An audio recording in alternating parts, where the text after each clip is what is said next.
and welcome our controller, Ms. Cohen. Ms. Cicchetti, I'm assuming we're going to jump a couple items here because we're going to get into the constitutional matters, Yes, correct.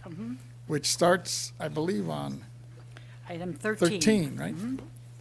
A little bit of housekeeping here to begin with. Let me get things going. Yes. Our first order of business will be the tax program matters, property tax appeals, oral hearing. The oral hearing procedure is as follows. Please be ready to unmute and turn on your camera as requested.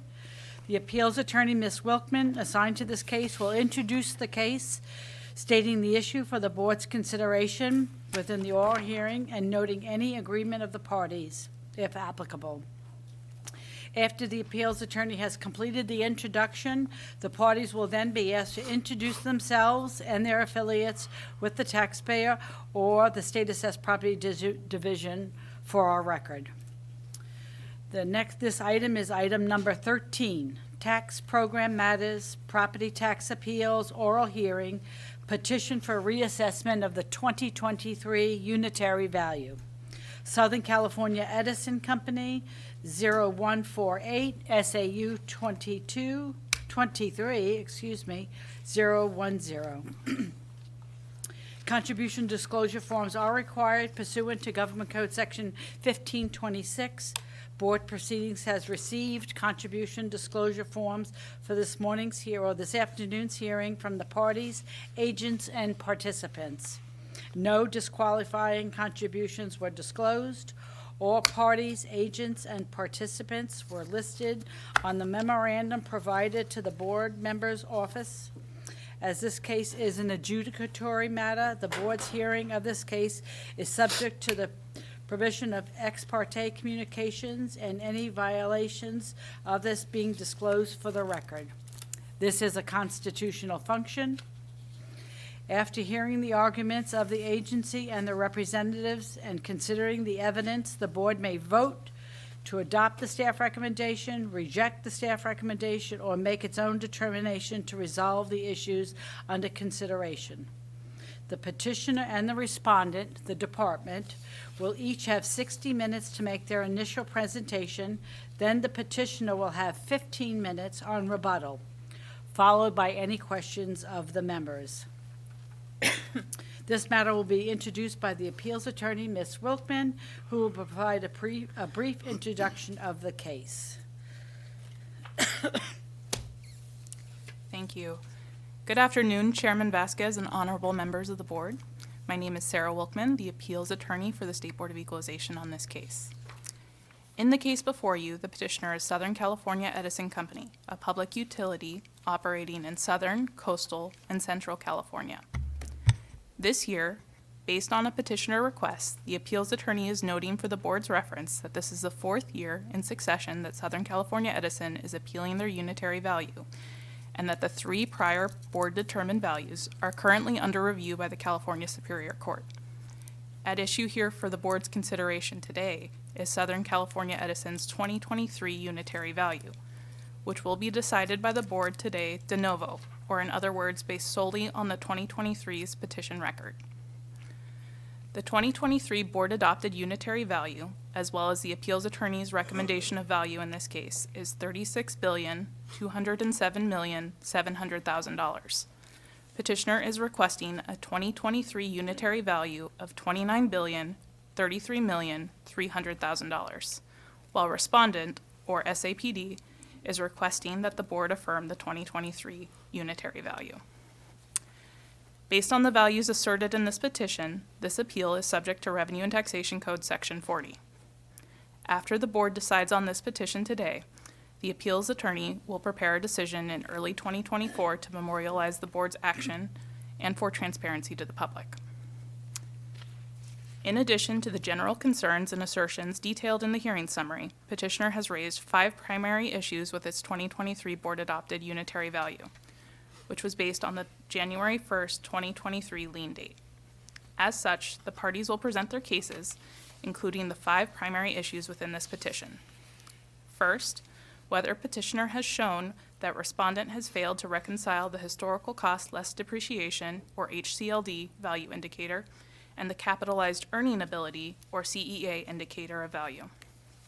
Second, whether petitioner has shown that respondent erred in placing 75% reliance on the HCLD value indicator and 25% reliance on the CEA indicator of value.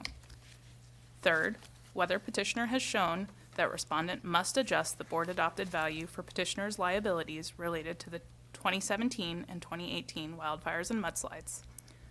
Fourth, whether petitioner has shown that respondent improperly assessed the wildfire mitigation capital expenditures. And fifth, whether petitioner has shown that respondent erred in its treatment of wildfire insurance fund-related contributions. Chairman Vasquez and members, please note petitioner has the burden of proof to show that the 2023 board-adopted unitary value is incorrect or illegal. It is my understanding that the parties are present and ready to present their cases before the board. So this will conclude the appeals attorney's opening remarks, and I'll turn it over to Chairman Vasquez to proceed to hear the parties on this petition. Thank you. Thank you. And do we have them in queue? We do. Could ask them to. Oh, there you I see them now. Welcome. Can you hear us, Mark? I can hear you just fine. Would you like me to proceed, Mr. Chairman? I think it'd be appropriate, then we'll go ahead and have our staff. Appreciate it. Well, to Ms. Wilkman's point, this is the fourth year that we are appearing before your board, and we appreciate your board's time and patience as we go through the process here. Ms. Wilkman is correct that the previous years are under review by the Orange County Superior Court, but we still need to go through this process, and we still want to present our issues to you, the Board of Equalization, for consideration. And so with me today is my co-counsel, Mr. Charles J. Moll with the law firm of McDermott, Will, and Emery. And with us from Southern California Edison are Ms. Andrea Wood, the Vice President of Tax, Mr. Carl Matthews, the Principal Manager, and Mr. Dave Lee, Tax Manager. Our issues are ongoing with respect to the wildfires. There are no surprises here. You're very familiar with these issues. And so I think what we can do this year, we did reserve 60 minutes of time, but I think this year we can abbreviate our presentation, give you the overview. Our briefing is quite detailed and thorough on this, and we're here to answer any questions that the board may have and are eager to hear staff's presentation, but we'll present at a high level today rather than taking the full 60, which I think everybody will appreciate. So getting back to the issues that we have with SAPD's valuation and the board adopted value, they are the following. The first one is that the income approach to value is the preferred approach here, not net book value, which is also referred to as historical cost less depreciation. The reason that we think the income indicator is the proper approach is because your board's own regulation says so. The Rule 8, which your board has adopted, says that the income approach is the preferred approach for the appraisal of improved properties and personal properties when reliable sales data are not available and the cost approaches are unreliable, either because the reproducible property has suffered considerable physical depreciation, functional obsolescence, or economic obsolescence, or is subject to legal restrictions on income that are unrelated to cost. And that's what we have here. We do have a significant amount of older assets. We do have we do have functional obsolescence, we do have economic obsolescence, and we also have external obsolescence here in the form of wildfire expenses, the wildfire crisis and the insurance situation that it has created, inverse condemnation, and operational uncertainty under AB 1054. All these things have created a situation where Edison's property assets are worth less. That's just simply a fact. They are worth less than they were before this crisis began. Depreciation only captures physical deterioration, right? Historical cost less depreciation. It does not capture functional obsolescence or external obsolescence. And that's why it's unreliable. And that's why, as we'll get into a little bit later, we still have the same disparity In fact, they're even larger this year than they were in years past between the historical cost indicator and the income indicator. But what this all comes down to, members of the board, is the bottom line in all this is that the market cares about income. And under the California Constitution, all these principles are to serve this core concept of measuring fair market value, full cash value under the California Constitution. So these principles in the abstract are all designed so that we get to what a willing buyer and willing seller would pay for, would sell for on the open market, free of exigencies. And so in this case, as in all cases, that's what's got to drive the board's determination. And under these facts, the income approach is the best approach because this is an income producing property or set of assets, shall we say. So a willing buyer is not going to pay more for property or for properties in an income producing context more than the income that would actually generate. And that's what we have here. We have the historical cost indicator, which is $9.5 billion larger than the income indicator, but no prudent buyer is going to pay $9.5 billion more. We're going to pay the value based on what income the assets generate. So that's the fundamental concept that we're presenting to you today. Now, to transition into the issue of value indicators, when you do have a disparity like this, as we've said in the past, the job of the staff is to reconcile the value indicators. The job of the staff is not to simply come up with value indicators that bear no resemblance to one another and then finish the valuation process and put it on the taxpayer to explain the difference. That's not how this works. Your board's own handbook puts the onus on staff to perform a reconciliation, which means what? It means to compare the two value indicators and account for the difference. That's all. They need to account for the difference. And what we've heard in the past is it may be regulatory lag, it may be this, it may be that. Well, that's their job. And when you have a situation when that hasn't been performed, then that calls the appraisal into question and makes, really importantly, the historical cost indicator extremely unreliable. Why is it $9.5 billion more? If staff can't explain that, then it needs to go with the income approach. So that's with respect to the valuation indicators.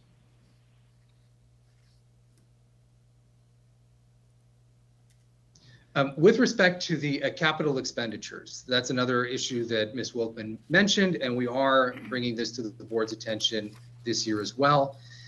This is yet another reason why the historical cost indicator is problematic, is because we have assets that are being included in the form of capital expenditures that we, Edison, cannot earn a return on. If they cannot earn a return on those assets, then they need to be removed from the historical cost indicator. Perhaps that's one reason why the income indicators are so far apart.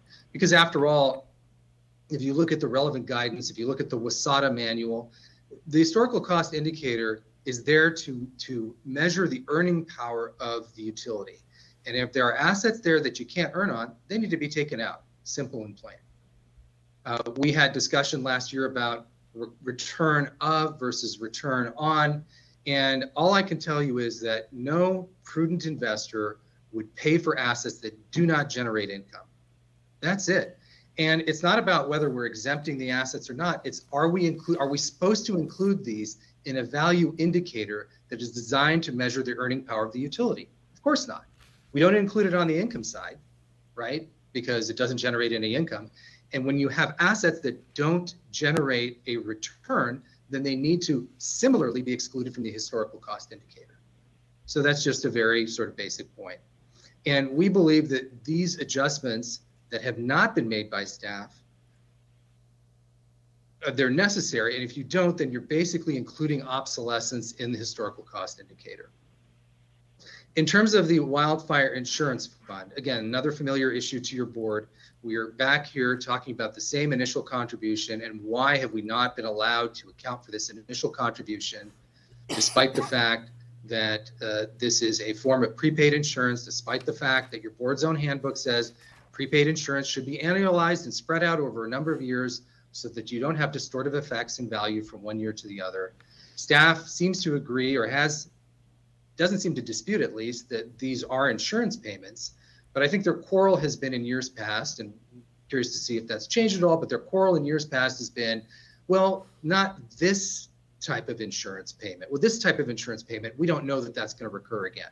This contribution into the wildfire fund, this initial contribution, is there going to be another identical contribution to the wildfire fund, just the same as this one? And we say that's far too narrow a view of the treatment of this. What you have to look at is this insurance, yes or no? And if it's a form of government insurance, that's what it is. And if that's not available, or if that kind of payment isn't made in the future, then it's going to be replaced by something else, because the wildfire crisis isn't going away. We've seen what's happened in the insurance market in California.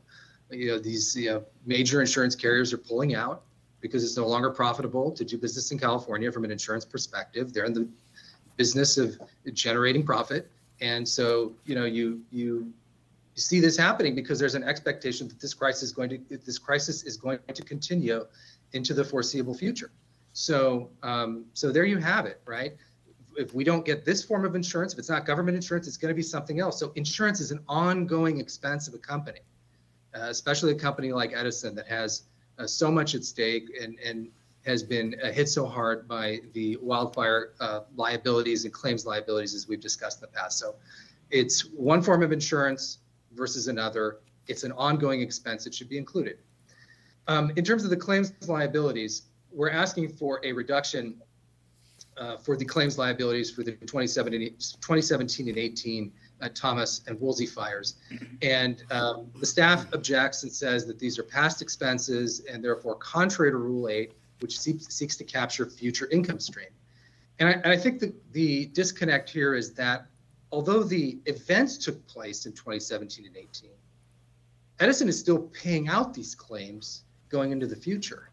And I think that any prudent investor would not only take those expenses into account, but would also expect future claims and future liabilities. Why? Because of the regulatory environment, which requires Edison to pay for claims and incur liability on a strict liability basis. They don't even need to be at fault. And so any reasonably prudent business person is going to say, okay, well, I have a situation where the fire could just have been caused by my equipment, even though the equipment was properly maintained. And so I need to anticipate liabilities going into the future. So not only do you have the claims liabilities that are being paid that have been accrued and now are being paid on an ongoing basis by Edison for the 2017-18 fires, but I think that anybody would want to anticipate additional fires and additional claims going forward, even if the company's not at fault. So I think that's a very reasonable approach to this. And so for staff to say that these are non-recurring is, in my opinion, simply not correct. So I think the next issue we'd like to discuss has to do with the non-assessable intangible rights and assets that staff has included. Intangibles include any license, permit, or other right granted by the government. And we view the $1.6 billion of wildfire mitigation capital expenditures, not only should that be excluded from the historical cost indicator because they're not allowed to earn on it, but it's also an intangible asset that must be removed from the CEA indicator of assessed value. These are non-depreciable expenditures. They were a prerequisite to Edison receiving a favorable prudency standard in future CPUC proceedings for recovery of wildfire losses. That's an intangible right. And so if staff is not willing to remove it because it believes that it's properly accounted for the HCLD indicator, then it needs to at least look at the reality of this as an intangible asset and remove it from the valuation entirely. So the SAPD will talk about the risk premium, but the risk premium is not really adequate to address these specific issues that we've had. And the risk premium is happening in a CPUC context. And I know that in the past, the board has wanted to respect sort of the decisions of the CPUC and the approaches that the CPUC has taken to this, but the board should not be willing to outsource its duty to value these assets, its constitutional duty to value these assets by looking at a risk premium that was given to Edison by the CPUC in a different context. That's a totally different context. The regulatory rate-making context is not looking to measure fair market value. If you look at the WASADA manual, it explains that regulatory proceedings take place with a variety of economic and political factors at play in those proceedings that don't really relate to value at all. So the board should be careful consider the fact that there's this risk premium out there, but it shouldn't tether its valuation to the risk premium any more than the CPUC would look to the board to set its rates and to make its decisions. So we have a couple of issues that I'll just raise just for the purposes of exhaustion of administrative remedies. We do believe that the State Assessed Properties Division has violated Article 13, Section 1 of the California Constitution and Section 722 of the Revenue and Taxation Code by assessing Edison's unitary property in excess of its fair market value. And again, that should be the guiding principle of the board, fair market value. What would a willing buyer do? What would you do if you were a prudent investor and you were looking at these assets? Would you pretend as though these wildfires are never going to recur again, that you're never going to have to pay claims again, that you're never going to have insurance expense again? Of course not. But that's the core concept that I think the board should focus on. We also believe that the board has assessed Edison's property in a non-uniform and unequal manner. We are informed that certain other taxpayers have gotten the initial contribution included in valuation, and Edison is not. And we also believe that the State Assessed Property Division's valuation, which the board has adopted, is arbitrary. And we believe that's a violation of Edison's constitutional rights. The weighting, the 75-25 weighting, is probably the best example of this. It hasn't changed since 2006, even though we've had a whole host of circumstances change, even though the wildfire crisis has reached new proportions, but staff has still clung to the 75-25 split between historical cost and income as though nothing has happened between 2006 and the present time. It's time to revisit these issues, members of the board. And with that, I will save the rest of my time for rebuttal, and I thank you for your time today. Thank you. We'll make note of that. And with that, let me turn it over to Steph. And I believe, is it Mr. Moon's taking the lead, or who's taking the lead on this? Good afternoon, Chairman Vasquez and honorable members of the board. Thank you. My name is David Lujan. With me is also Richard Moon with Legal, representing SAPD today. And we also have Jack McCool from SAPD as well. Before we get into the specific issues raised in this year's petition, we'd like to provide a little bit of background. As was mentioned by petitioner, this is the fourth year that we're raising the same issues. Petitioner's raising the same issues. And because petitioner has presented essentially no new arguments or information to support their reduction requests this year, we are recommending the board deny this year's petition, as it has in the previous 3 years. Second, petitioner added approximately $4 billion worth of new property, yet they are asking for a $5.2 billion reduction from last year's board-adopted value. Finally, as in previous years, petitioner again cites the continuous risk of catastrophic wildfires following the large 2017 and 2018 wildfire events as the foundational basis for its value reduction request. Staff has looked at this issue each year, and while climate change and an increase in wildfire risk continues to be real concerns, the trend since the catastrophic events of 2017 and 2018 has been a significant decrease in those risks as determined by the credit markets, the PUC, and petitioner itself. In April of 2023, Fitch Ratings, one of the 3 major credit rating agencies, upgraded petitioner's long-term issuer credit rating. As reasons for the upgrade, they cited the following. Cumulative structures destroyed by SCE-linked wildfires declined more than 90% during 2019 to 2022. This is despite high wildfire risk conditions and elevated wildfire activity in 2020 and 2021. Post-2018, SCE-linked wildfires have been significantly smaller, and exposure in terms of third-party liabilities much more manageable from a credit perspective. Fitch Ratings also stated as their reasoning that SCE's ongoing efforts to enhance wildfire resilience, along with state and local efforts, credit supportive elements of wildfire legislation enacted in California, including the AB 1054 Wildfire Fund, and improving projected credit metrics all justified the ratings increase. The California Public Utilities Commission, in a 2019 decision, opined that AB 1054 has substantially mitigated wildfire liability as well as liquidity concerns. The PUC had the occasion to revisit this conclusion, and in 2023 essentially affirmed that determination.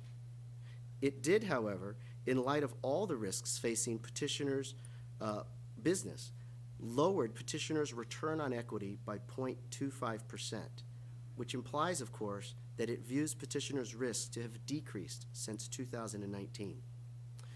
Perhaps most importantly, petitioner itself also recognizes this decline in wildfire risk, announcing in a March 2023 press release that through the execution of its wildfire mitigation plan, it has reduced the probability of catastrophic wildfires associated with its equipment by about 75 to 80% since 2018. This is also perhaps why, even though in 2019, petitioner asked the PUC for a 6% and then a 0.85% equity rate increase to account for wildfire risk, as far as we are aware, they did not make such a request in its 2023 test year cost of capital, and if they did, we understand it was rejected by the PUC. Lastly, we note that catastrophic wildfires in California in general have decreased in the last 2 years. And according to the Wildfire Fund annual report, petitioner has not, indeed no utility has, used the AB 1054 created Wildfire Fund. Again, we want to be clear that we are not saying that climate change is not real, or that wildfire risks do not remain, or even that things couldn't take a turn for the worse. What we are pointing out is that petitioners' foundational basis for requesting significant reductions for the past 4 years has not borne out. In fact, things have gotten better, not worse. By petitioners' own calculations and public statements, the probability of catastrophic wildfires associated with its equipment is reduced by 75 to 80%. Finally, we would note that to cover wildfire risk, we made the same adjustments as in previous years, the largest of which was to add an equity risk premium to their cap rate, which resulted in about a $2 billion reduction to their overall value. Concerning proper weighting and reconciliation, in doing its assessment, SAPD took all relevant information into account and appropriately computed and reconciled both an HCLD and an income CEA indicator, considering the data available and the relative appropriateness of the approaches. Here, pursuant to the property tax rules, HCLD is the most reliable value method because the HCLD indicator begins with the actual assets on which PUC allows petitioner to earn a return. Thus, staff weight it more heavily than the income indicator. Rule 8 supports this. It says that the income method is preferred only when the cost approach is unreliable. Here, the historical cost approach is the most reliable. Petitioner criticizes the weighting of the HCLD and CEA indicators because of the difference between the two values. They simply conclude, however, that this difference is economic obsolescence due to wildfire risk, and that the CEA must be given more weight. But there's nothing that makes it necessarily true that any difference between HCLD and CEA is always obsolescence. Assessor's Handbook 502 recognizes this. It says a difference might indicate HCLD is too high, but it is, of course, entirely possible that CEA is too low. And this is especially true given SCE's dramatic reduction in wildfire risk due to its own wildfire mitigation efforts. Additionally, to the extent that a difference between CEA and HCLD might be due to obsolescence, as previously explained, an adjustment has been made for obsolescence by allowing an increase to petitioner's rate of return. Thus, staff believes that all appropriate adjustments for obsolescence have been made for wildfire risk.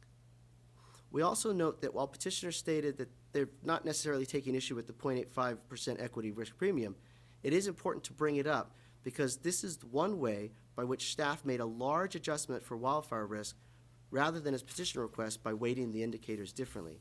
And it's important to note is an adjustment that the CPUC did not allow. Concerning the $1.6 billion accrual for 2017-2018 wildfire liability, petitioner requests an approximately $850 million reduction to its board-adopted value for its lawsuit liabilities accrued on its books. This liability, however, is not deductible because it is not an ordinary expense, one that is expected to be paid to maintain or operate the property. Rather, this liability accrual stems from lawsuit settlements from 2017 and 2018 wildfires and mudslides, some of which may have been started by petitioner's equipment and damaged property owned by others. This is important because it means that these liabilities may affect the price that someone would pay for the entire company, i.e. the entire business, sometimes referred to as a going concern, but it does not affect the value of the taxable property, and what is being appraised is the taxable property. It is also important to point out that SCE has applied to the PUC for recovery of these liabilities. If the PUC approves, SCE will recover in rates, and a property tax deduction is not proper. If the PUC does not approve because SCE did not meet its prudency standard, it would be inappropriate to make a reduction in property tax value for property operated imprudently. The essential situation here is that petitioner used its property and they caused damage to other person's property, and now they need to pay $1.635 billion worth of damages.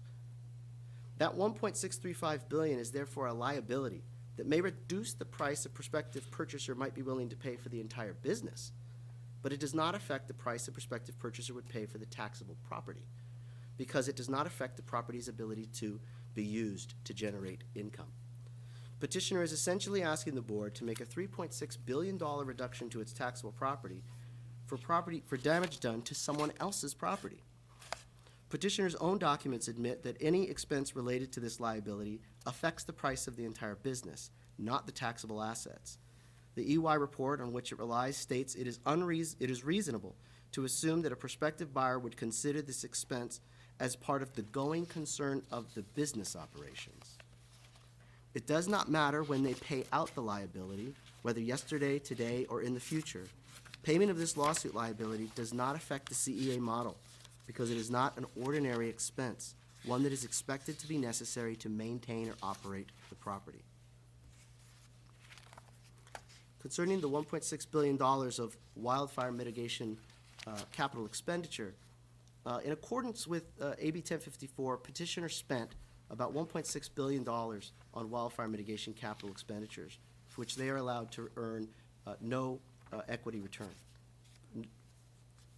The statutes are clear. They prohibit petitioner from earning a return on that investment, which is reflected in the equity portion of their rate base, but they are not prohibited from earning a return of the investment, which is reflected in its recovery amounts spent, and staff made an adjustment for that. Staff removed the equity portion of their rate base that AB 1054 does not allow. Concerning the $2.4 billion initial contribution to the wildfire fund, petitioner's initial contribution of $2.4 billion as required by AB 1054 is not considered an operating expense under basic appraisal theory because it is not an expected recurring cash expense. Instead, is an amortized past accounting expense that need not be paid again. Petitioner itself identifies the initial $2.4 billion contribution as a non-core item in its annual report. Non-core items include income or loss from discontinued operations and income or loss from significant discrete items that management does not consider representative of ongoing earnings, such as income and expense related to changes in law. In essence, petitioner acknowledges in its annual report that this amount will not be paid again, but is asking the board to treat it like it is.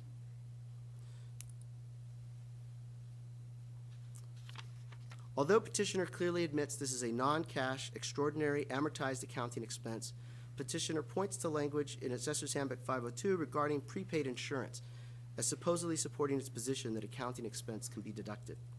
However, the Assessor's Handbook refers to anticipated and recurring prepaid amounts that represent future cash flows. They say that certain expenditures are annualized when using a direct capitalization model. The specific example given is of insurance prepaid for 3 years because there is an assumption that after 3 years, another 3 years of insurance will need to be paid. That is not the case with the initial contribution.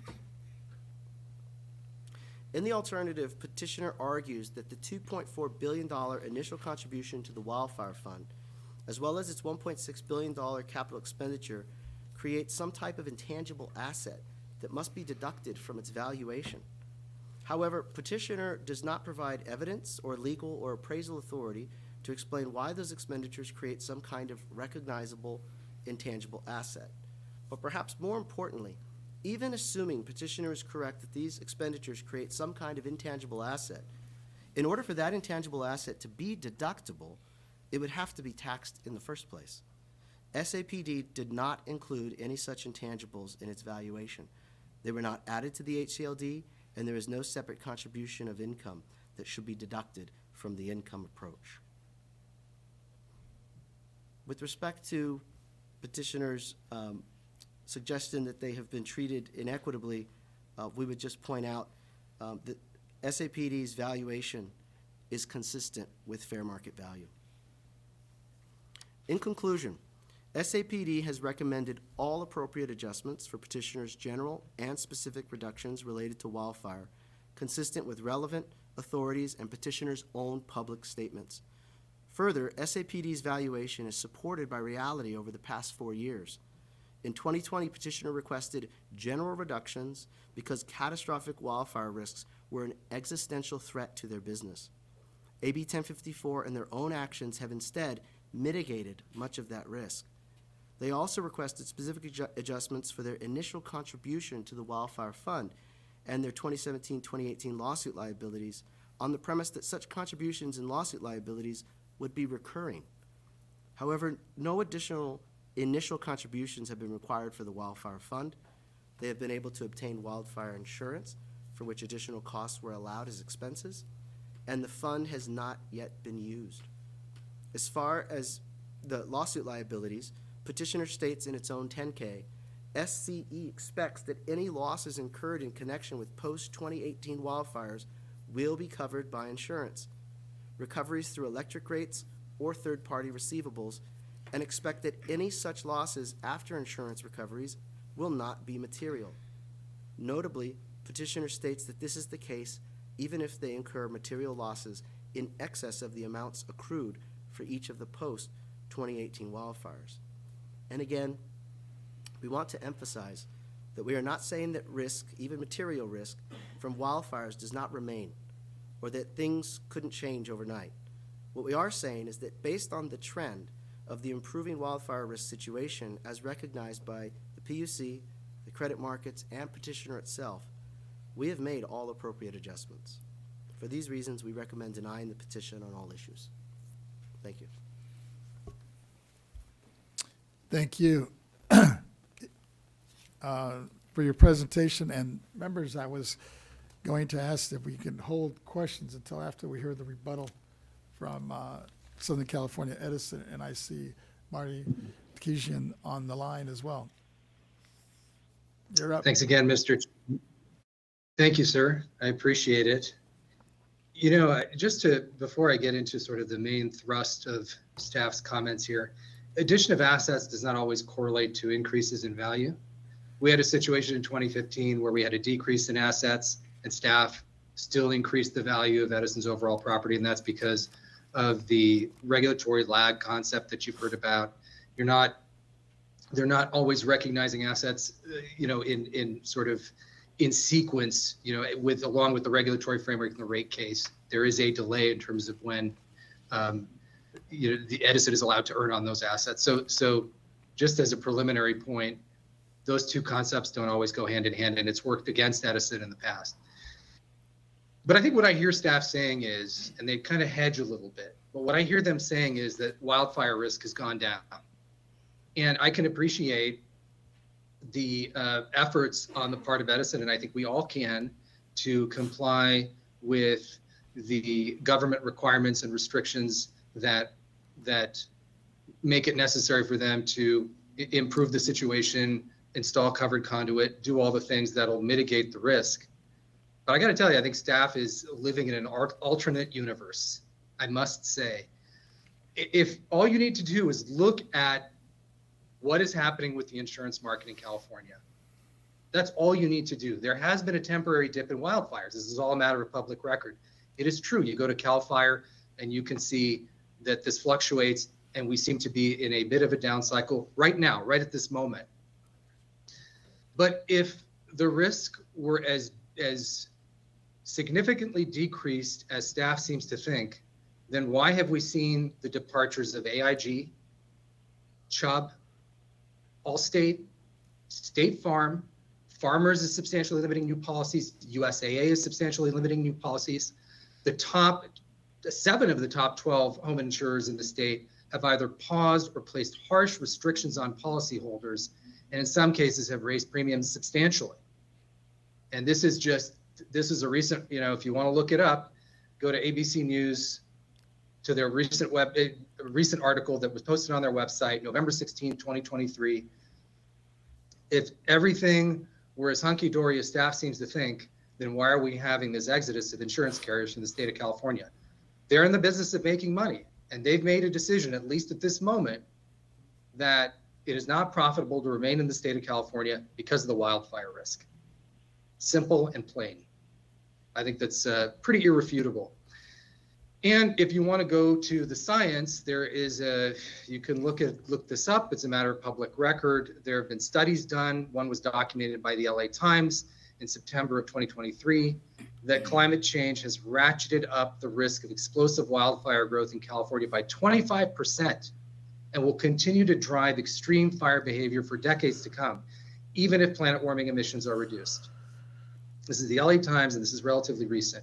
So I think we can appreciate Edison's efforts on the one hand and their attempts to mitigate the risk on the other hand, but then at the same time be very, very aware of the reality of wildfire risk on a go-forward basis. So I think that's an important point worth making.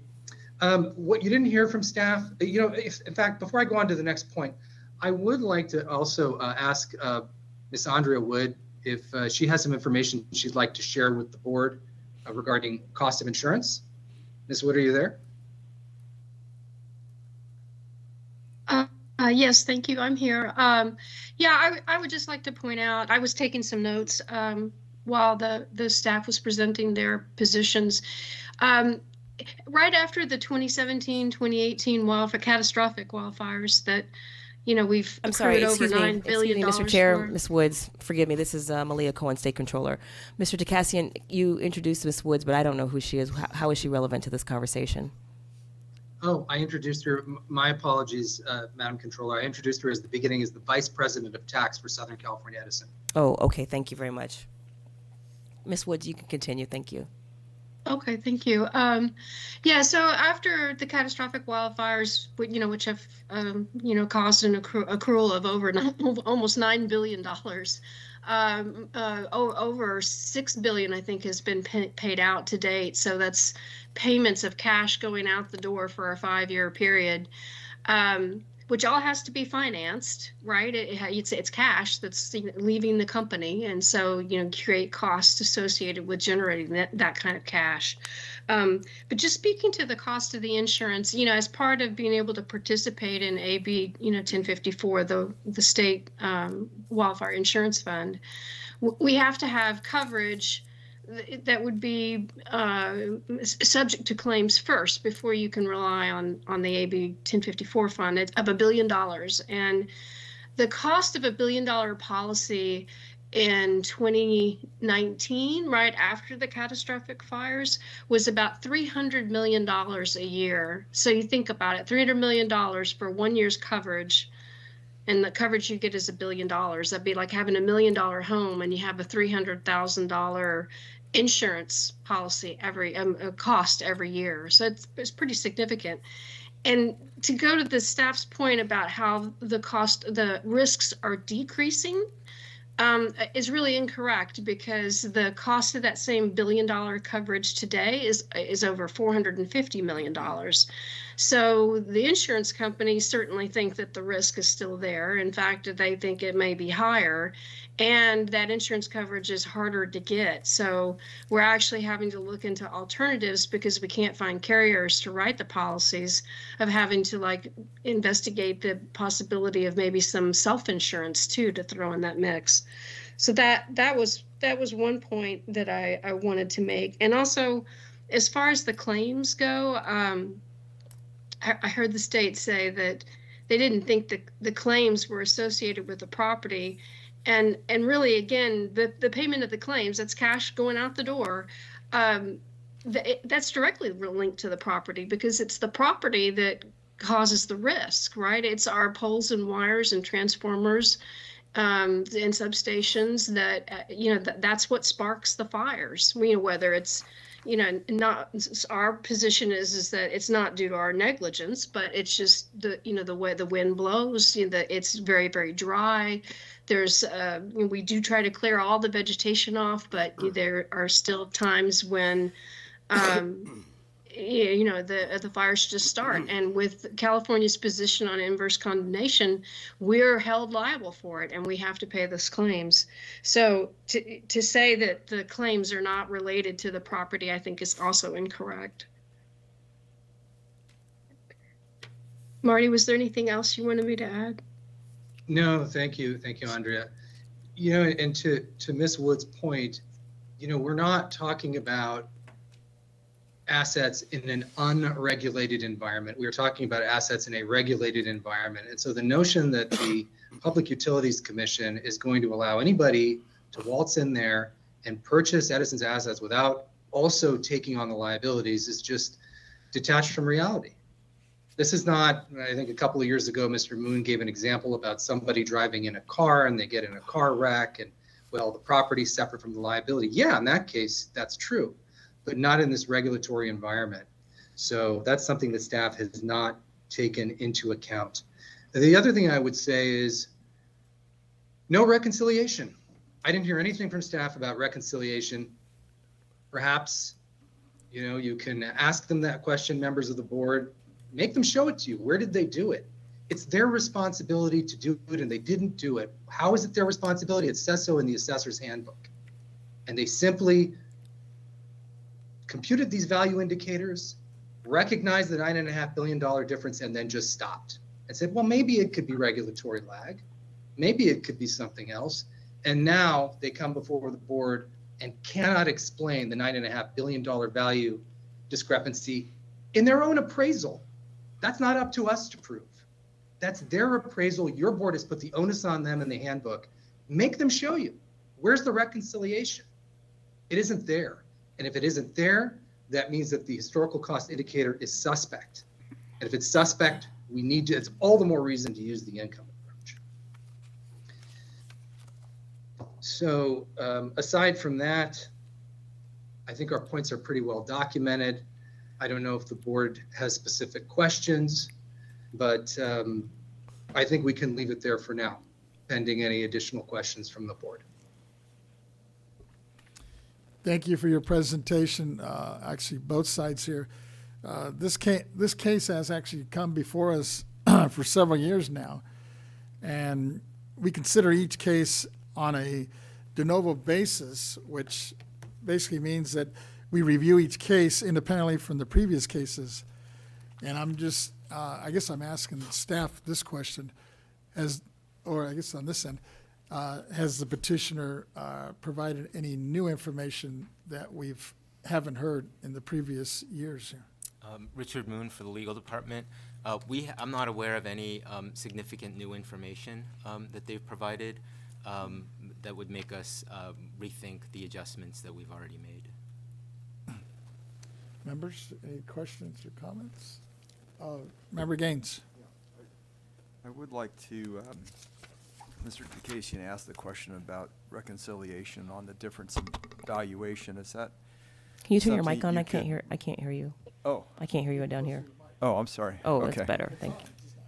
Yeah, so Mr. Takasian asked the question about reconciling the valuation difference of $9.5 billion. So I'd just like to hear your response to that? Yes, thank you for that question, Mr. Yanes. Richard Moon with the legal department again.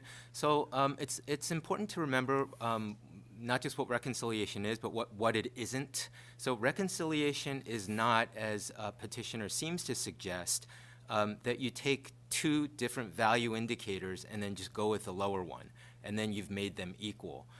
What reconciliation is, and this is what our guidance in the assessor's handbook says, it's to resolve the differences between the value indicators, and that's done by considering a number of different factors to determine which indicator has greater significance and which should be given more weight, right? And then it goes on to say that the greatest weight should be given to that approach or combination of approaches that best measures the types of benefits the subject property yields. And so in this case, because petitioner is rate regulated, we believe that HCLD is clearly the most reliable approach.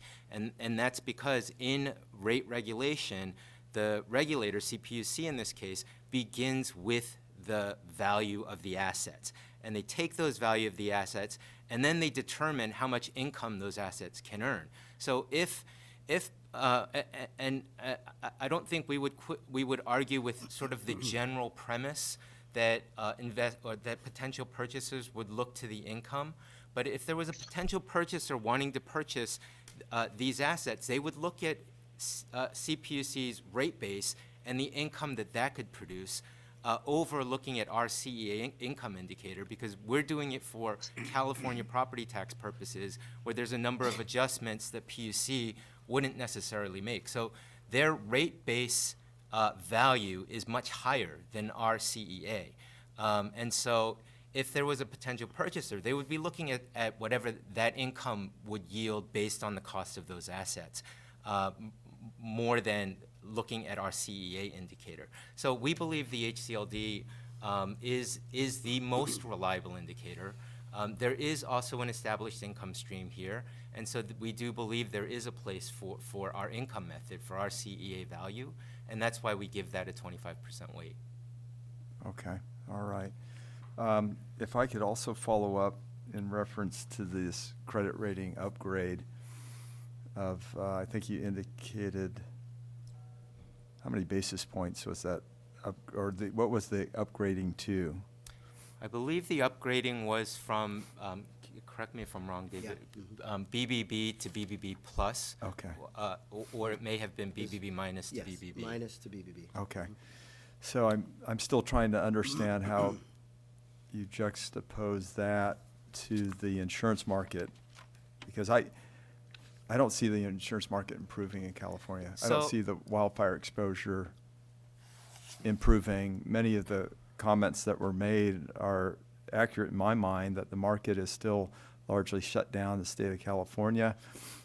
Take a look at the California Fair Plan, for which many property owners are being forced into that market right now. They have no choice. Rates are much higher than they are normally for those folks. They have $1 billion in reserve, but they'll tell you, the president of the Fair Plan said publicly that if we have another wildfire, and she took Lake Arrowhead area as an example, she said, we've written so many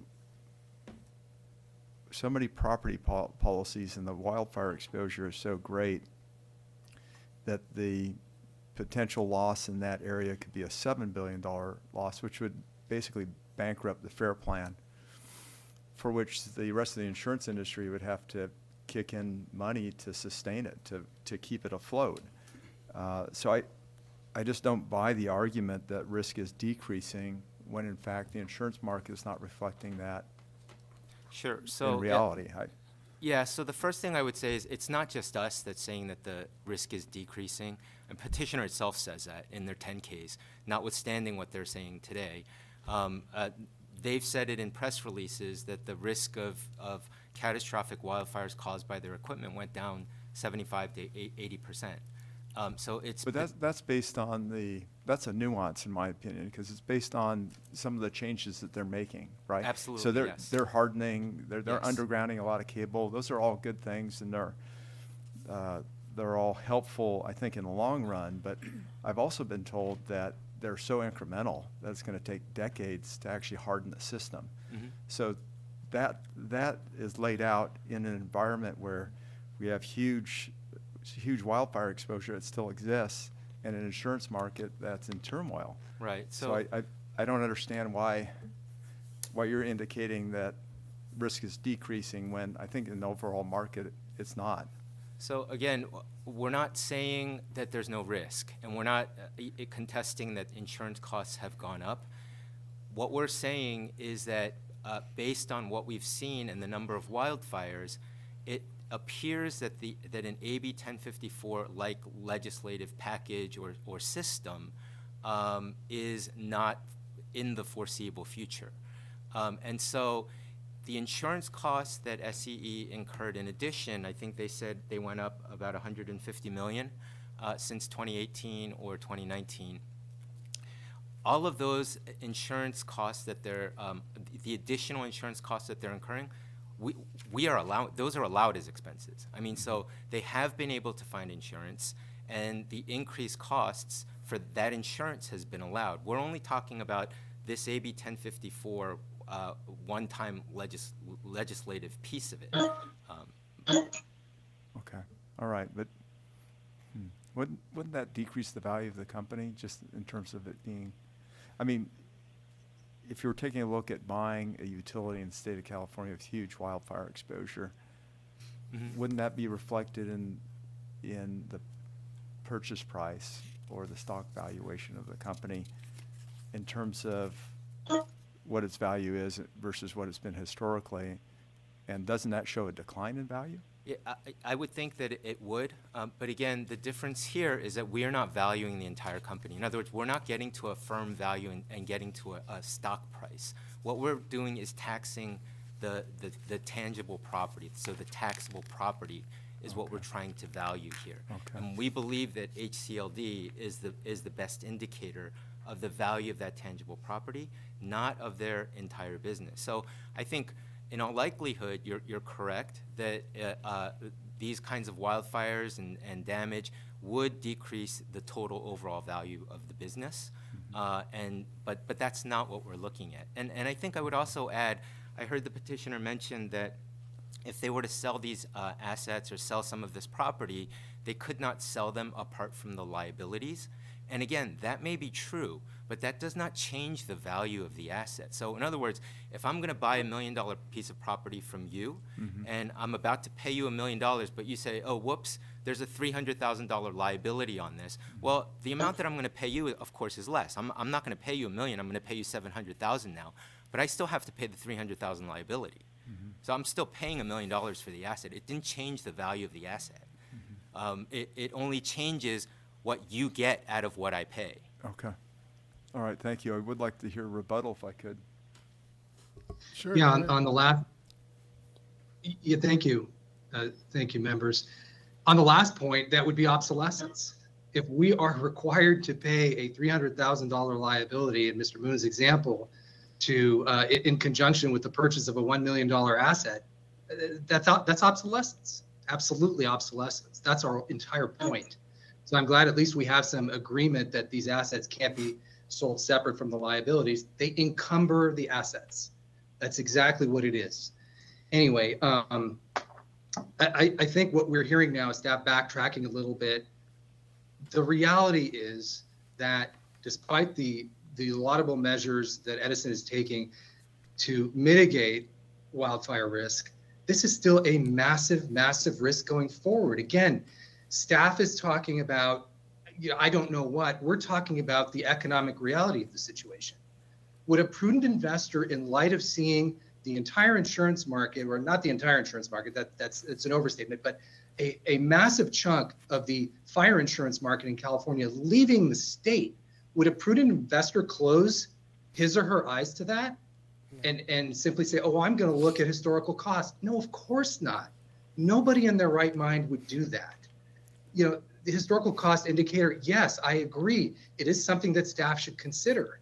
But consider doesn't mean use or rely upon. Consider means examine and then see the difference using the income approach. No one is going to pay more for Edison's assets than the income that those assets generate. I don't know what's so complicated about this.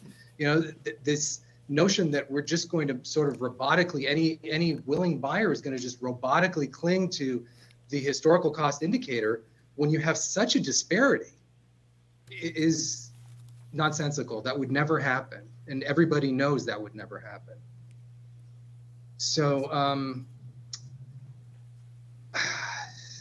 anyhow, I'm trying to think here. What were the other points that were made? The benefits that the subject property yields. I think I heard staff say that that's what a reasonably prudent buyer would examine. Again, the benefits that the subject property and the subject assets would yield in this case is the income. That's why these assets would be sold or purchased, for the income that they generate. Anyhow, I think that's all I have, unless there is a specific question from the members. I guess I'll just conclude with this. Like, all this discussion about the wildfire crisis and the risk going forward is really, really important. And I really would like the board to just understand this idea, because staff saying that these are going to be non-recurring expenses. Oh, you're not going to need to make another, major insurance premium payment. Oh, you're not going to have claims liabilities again in the future. And the reason that they're saying that is because you heard them. They believe that this risk has decreased to a point where they can support those statements. But that's not what's happening. We all know that this wildfire crisis is here to stay. I cited to you just recent articles that I just pulled up, in preparation for this hearing. Just, it's all over the internet. I mean, anybody who puts any effort into this can see that this is a major ongoing risk. Edison has to confront this in its day-to-day business. You see what the insurance expenses are. You've heard from Ms. Wood. They're spiraling upwards. They're not decreasing. And the claims liabilities are an ongoing reality for this public utility and its ratepayers. So I just don't understand how staff can sit here with a straight face and say that these risks have decreased to the point where we really don't need to be concerned about this anymore. So anyway, I will leave it at that unless there are specific questions from the board. I have some Yes. questions. Controller Cohen, yes. Thank you very much, Mr. Takassian. Nice to see you on the screen today. So you've made similar arguments regarding a general increase in business risk due to wildfires, and the board, quite honestly, has rejected them for the last 3 years. And I'm wondering, is there anything new that you have asserted to support the reduction of in unitary value? Because it sounds like I'm hearing the same argument. It is the same argument, Madam Controller. We are required by law to go through this process and exhaust our administrative remedies. But I would say that I think that what we have shown staff is more than sufficient.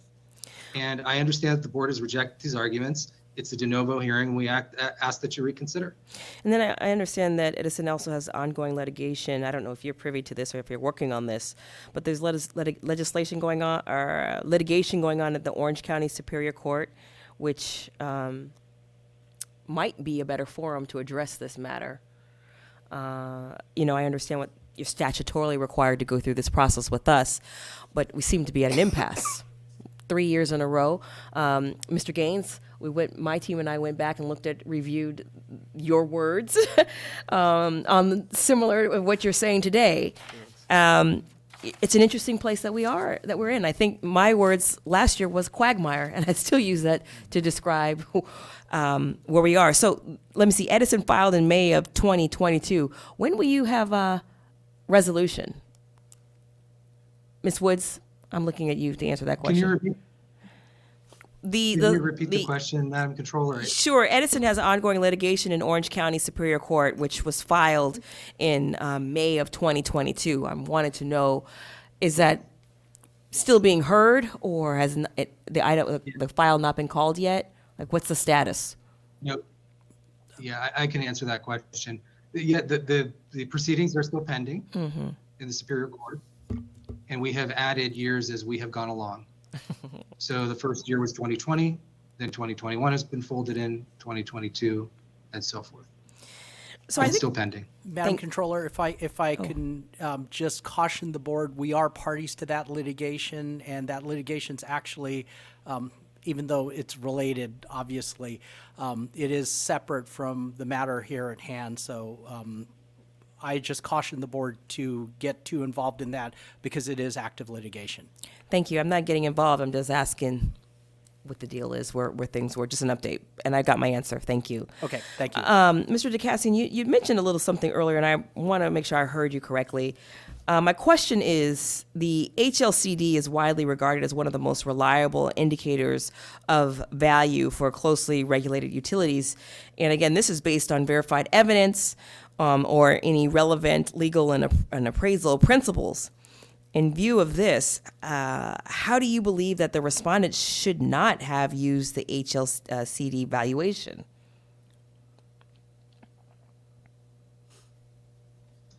Well, Madam Controller, it's a good question.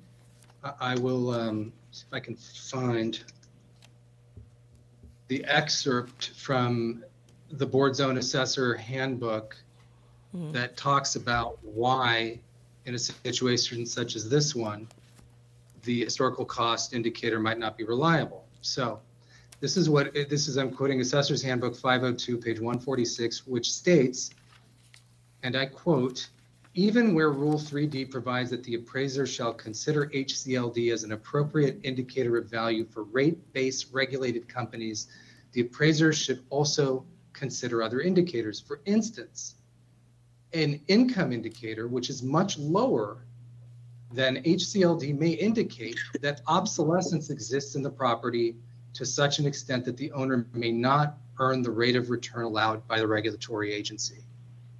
And so that, to us, board's own words, justify departure from HCLD, or at the very least, using income as the primary indicator.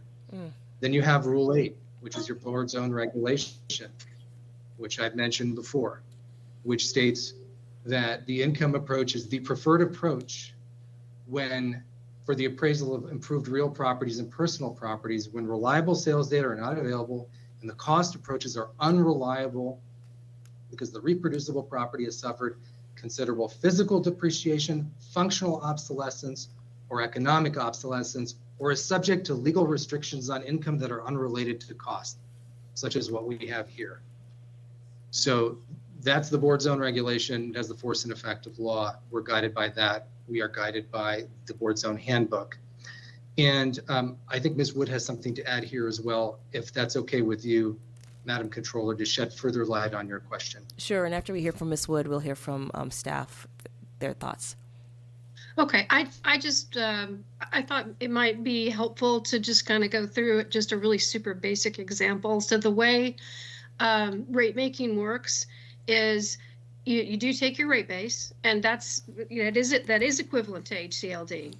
The rate base would tell you what's your rate of return, and that incorporates risk, and that gives you your profit, right? Theoretically. But the next step is that you tally up all of your costs, all of your expenses, take the profit and say, okay, how much of revenue do I need to make? How much rates can I collect from ratepayers in order to achieve that profit? And so that's how the rate making works. And if that's all we were doing, HCLD would be a very good indicator of what kind of profit the company could make and would determine the value. But in this situation, what's happening is there's all these costs. There's the AB 1054 CapEx, the 1.6 billion. There's the cost to participate in the fund, to be able to gain the insurance coverage, the upfront fee of the 2.4 billion. And then these claims that are having to be paid, over almost 6 billion have been paid over the past 5 years. All those are costs that don't go into that rate making model. They're not part of cost of service. And so they're not being taken into account. The cash is having to come from somewhere.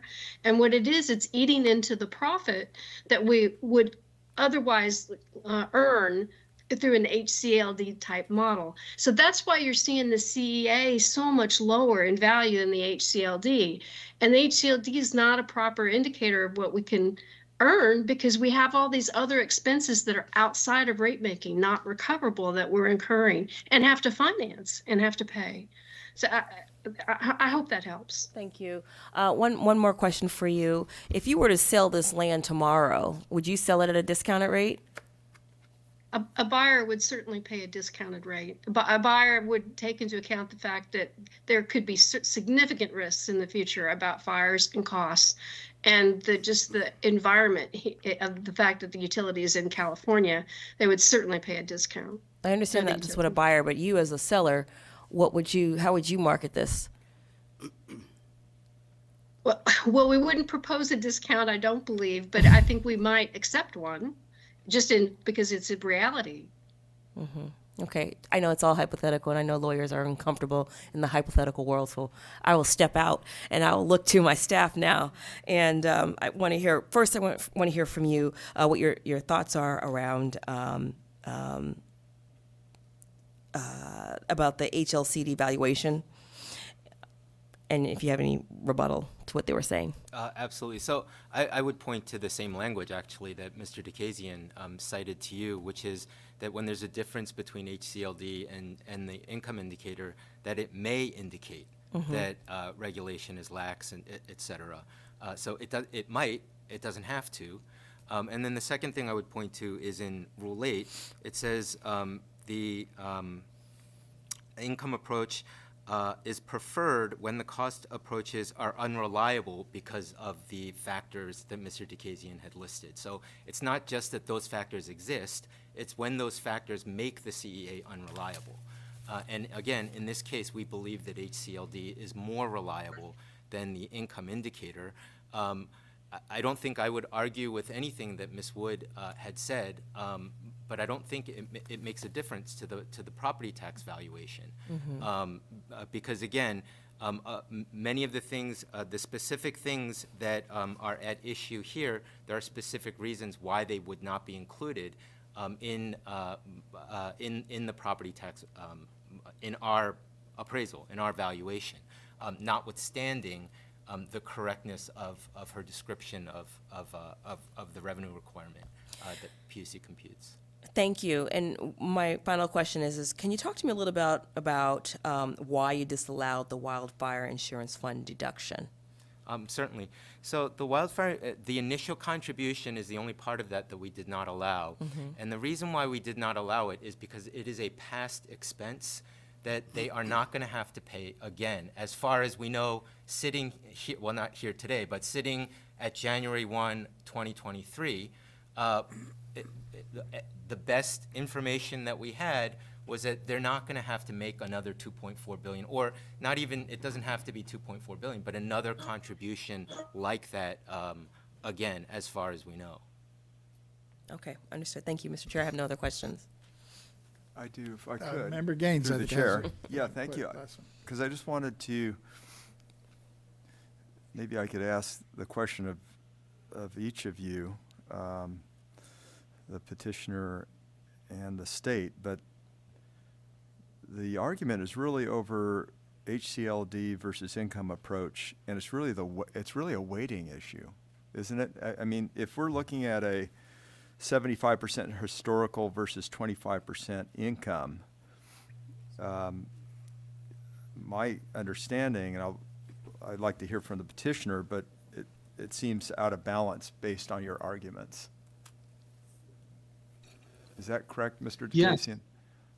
Yes, we believe that it's out of balance, and had a proper reconciliation been conducted, which brought the values closer together, then the weighting really doesn't become an issue because you have them closer together. It's only when you have this great disparity that staff's 75-25 2006 approach to weighting exacerbates the problem.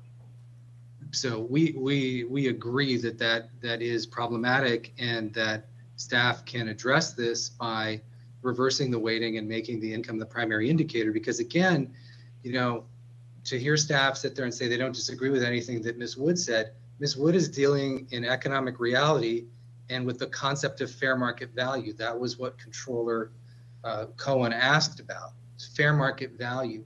All these concepts are there to serve that constitutional principle of full cash value or fair market value. They're not ends in and of themselves. And so we do believe HCLD is unreliable, especially when it hasn't been explained here. Why the disparity? And if we had some sort of reconciliation that brought the HCLD closer to the cash flows, which any reasonably prudent investor would rely upon in making decisions on purchasing assets, then we wouldn't have the problem. So to answer your question, we agree with your statement, Board Member Gaines. Great. Thank you. Mr. Moon?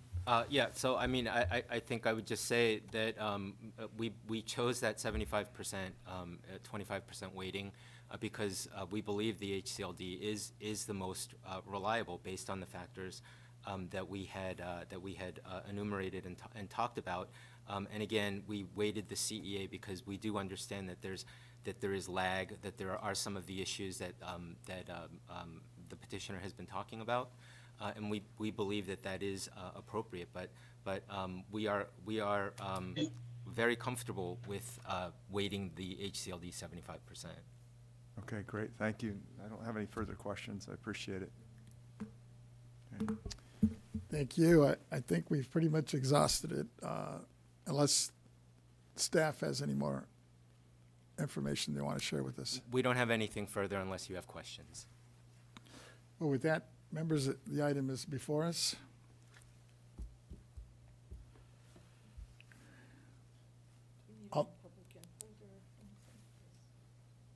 Do we take that before or after a motion? We need it, We have to have a motion We on have to the have a floor, motion and then we'll go first. out to public comment. and then we'll have public comment. So Vice Chair Lieber?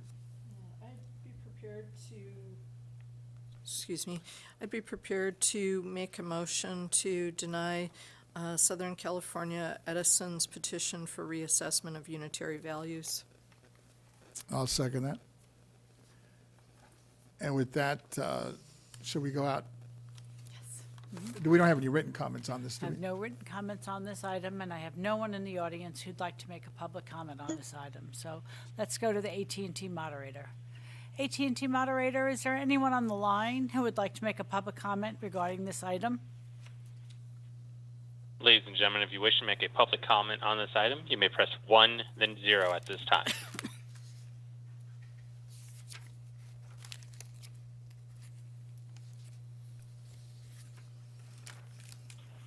And there's currently no one queuing up at this time. Thank you, moderator. Alrighty, I have a motion made by Vice Chair Lieber, seconded by Chair Vasquez to deny the petition for Southern California Edison Company. Take roll. Yes. Chair Vasquez, Aye. Vice Chair Lieber, Aye. Member Gaines, No. Member Schaefer. Controller Cohen. So the majority, so it does pass. And with that, thank you all for your presentations and your Thank you very information. much. Thank you. Thank you. Appreciate it. Thanks for your attention today. Thank you. With that, Ms. Cicchetti, what's our next Our item? next item, we're up to item 14. Our next order of business will be tax program matters, non-appearance adjudicatory.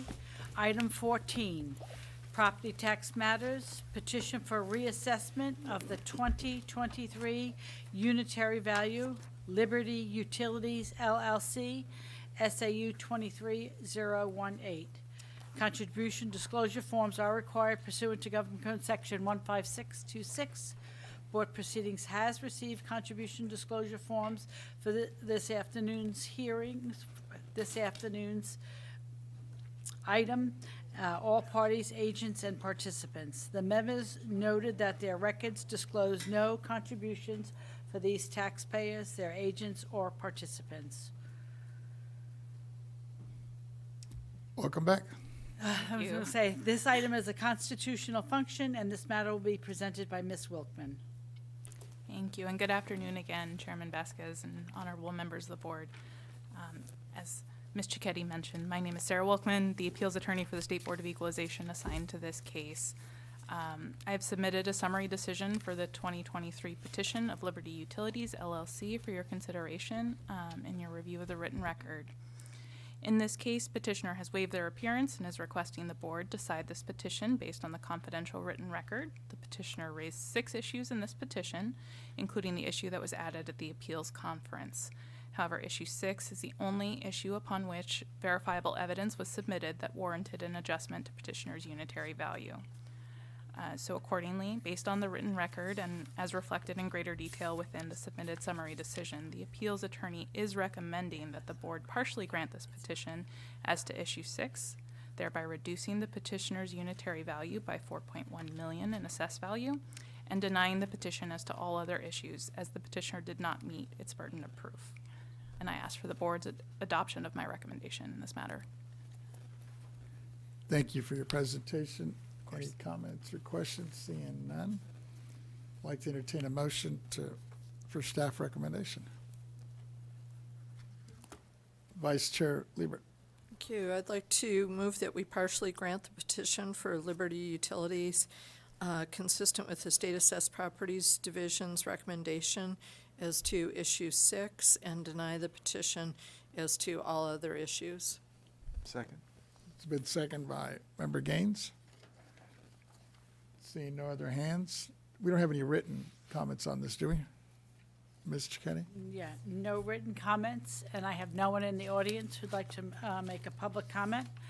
Let's go to the AT&T moderator, see if there's anyone on the line. AT&T moderator, is there anyone on the line who'd like to make a public comment regarding this item? Ladies and gentlemen, if you wish to make a public comment on this item, please press 1, then 0 at this time.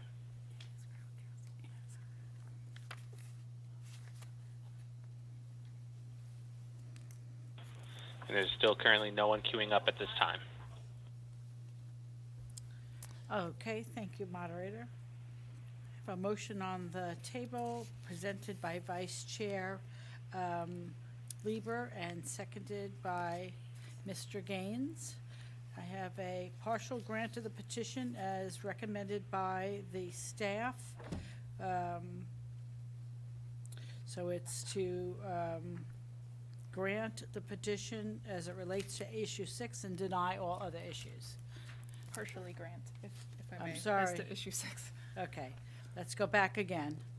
I have it being presented by Vice Chair Lieber, seconded by Member Gaines. I have that it's to partially grant the petition as it relates to item 6 and deny all other issues as it relates to issue 1 through 5. Alrighty, I will take roll. Chair Vasquez, Aye. Vice Chair Lieber, Aye. Member Gaines, Aye. Member Schaefer, and Controller Cone. So that's unanimous of all those present. With that, Members. thank you. Pleasure to see you in person. Ms. Cicchetti, what's our next item? Let's queue up Ms. Yim, who is the appeals attorney. She is going to appear remotely. Just want to make sure we have her when I present. Okay. The next item is item 15, tax program matters, non-appearance, adjudicatory, petition for a reassessment of the 2023 unitary value. Race Telecommunications, SAU 23-021. Contribution disclosure forms are required pursuant to Government Code Section 15626. Board proceedings has received contribution disclosure forms for this appeal from all the parties, agents, and participants. The members noted that their records disclose no contributions from these taxpayers, their agents, or participants. This is a constitutional function, and this matter is being presented by Ms. Yim. Thank you. Good afternoon, Chairman Vasquez and honorable members of the board. I'm Sonia Yim, the appeals attorney for the State Board of Equalization assigned to this case. I have submitted a summary decision for your consideration. In this case, the petitioner has waived their appearance and has requested that the board decide this petition based on the confidential written record.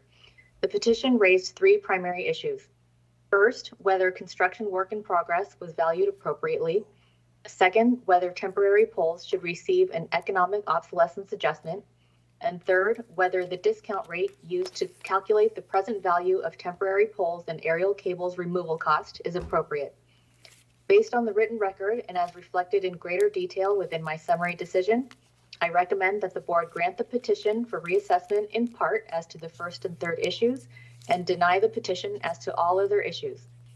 This recommendation includes a total $9,100,000 reduction from the original 2023 board adopted unitary value of $137,200,000, revising petitioner's 2023 unitary value to $128,100,000. I ask for the board's adoption of my recommendation. Seeing no hands, I'll move the staff recommendation. Partial grant the petition as it relates to issues 1 with the reduction, and issue 3 and deny all other issues. Issue 2 resulting in the recommended total $9,100,000 reduction from the original 2023 board adopted unitary value of $137,200,000. Second. It's been seconded by Member Gaines. Seeing no other hands or comments, do we have any written comments on this? I have no written comments on this item, and I have no one in the audience. Let's go to the moderator. AT&T moderator, is there anyone on the line who'd like to make a public comment regarding this item? Ladies and gentlemen, if you wish to make a public comment on this item, please press 1, then 0 at this time.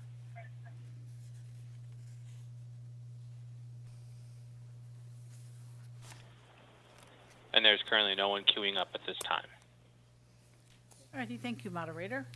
Alrighty, I have a motion that was presented by Chair Vasquez, seconded by Member Gaines. Staff recommendation, which is a partial grant of the petition as it relates to issue 1 and issue 3, and deny all other issues. I'll take roll. Chair Vasquez. Aye. Vice Chair Lieber. Aye.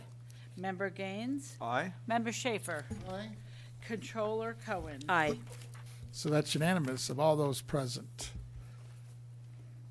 With that, Ms. Cicchetti, we go on to the next item. Item 16, tax program matters, non-appearance adjudicatory petition for a reassessment of the 2023 unitary value. Crown Castle Fiber LLC, SAU 23-020. Contribution disclosure forms are required pursuant to Government Code Section 15626. Board Proceedings has not received contribution disclosure forms for this appeal for all parties, agents, and participants. Not all, the members noted that their records disclose no contributions from these taxpayers, their agents, or participants. This is a constitutional function, and this matter is being presented by Ms. Yim. Thank you. Good afternoon again, Chairman Vasquez and honorable members of the board. Again, I'm Sonia Yim, the appeals attorney for the State Board of Equalization assigned to this case. I've submitted a summary decision for your consideration. In this case, the petitioner has waived their appearance and has requested that the board decide this petition based on the confidential written record. The petition raised 3 primary issues. First, whether a duplicative fiber optic cable exists, requiring a functional obsolescence adjustment for fiber optic cable capital costs. Second, whether a duplicative fiber optic cable exists, requiring a functional obsolescence adjustment for fiber optic cable operating costs. And third, whether economic obsolescence should be allowed for fiber optic cable asserted to be underutilized. Based on the written record and as reflected in greater detail within my summary decision, petitioner has not met the burden of proof in this petition. Accordingly, I recommend that the board deny this petition, thereby affirming the 2023 board adopted unitary value. I ask for the board's adoption of my recommendation. Any comments or questions from the members? Seeing none? Vice Chair, oh no, Controller was. we're good? I'd like to move that we deny the petition of Crown Castle Fiber. It's been moved by Vice Chair Lieber and second by Member Gaines. I have no written comments on this matter, and I have no one in the audience who would like to make a public comment. Let's go to the AT&T moderator. AT&T moderator, is there anyone on the line who would like to make a public comment regarding this item? Ladies and gentlemen, once again, if you wish to make a public comment on this item, you may press 1, then 0 at this time.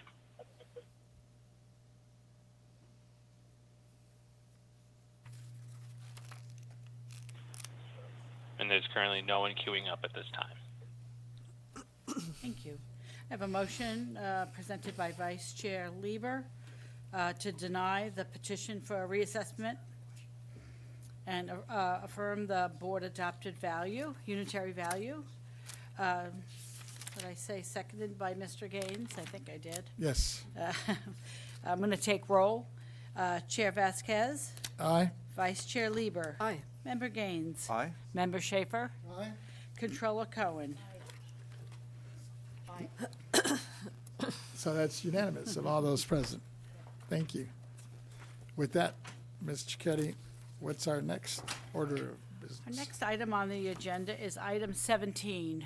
We have a memo that was just received, and so we thought maybe we would take a short recess for 5 or 10 minutes to give the board members an opportunity to read the memorandum before we moved on to this item.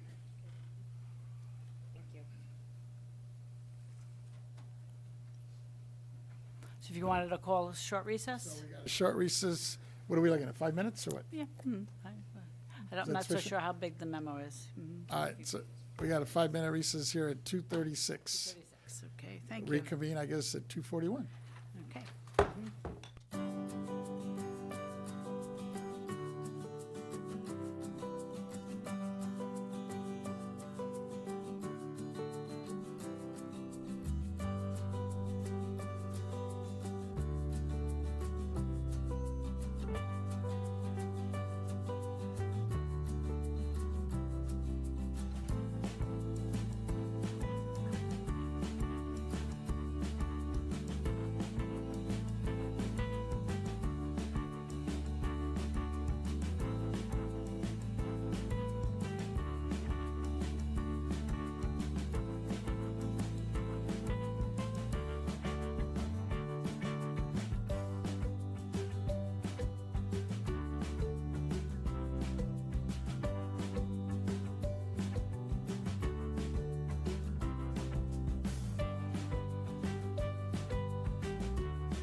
understanding that the controller is asking if we would move item, I believe it's 23, 23. up so she has opportunity to participate before she has to leave. And then we'll come back to the number 17 and the rest of the items. And if there's no objection from the board, we'll move forward. Well, Excuse me, what part of the agenda are we? right now, we were gonna get into 17, but Okay. the controller was We'll just asking if she follow wa- up on that in the next meeting, or? Well, we could begin a discussion on it after, unless, I don't know if this, was the control, were you thinking of participating on that one, or? Thank you. What I'd like to do is just to move the board elections to the next item that we take up. This letter will be discussed by my deputy, Hasib Okay. Imran. Okay. So I won't be here. Okay. I would like to be here for the board elections. Okay, very well. Yeah, Okay. Good. Aren't we entitled to 10 days' notice on some issue that's going to come up? These items No, already this been was on the- agendized. We're just Yeah. moving the agenda Yeah. around. Yeah, that's fine. This was on the agenda. The handout wasn't, but the item was, so. That's right. Yeah, we'll come back to it, and then we'll have a discussion and see what you want to do. We're going to 23 now? That's the request. Yeah. Hearing no objection, we'll go ahead and move to number 23. Okay, good. If Ms. Cicchetti would call the item. Alrighty, yeah. Item 23, organization of the board, election of a new chair and vice chair. This item is being presented by Mr. Nanjo.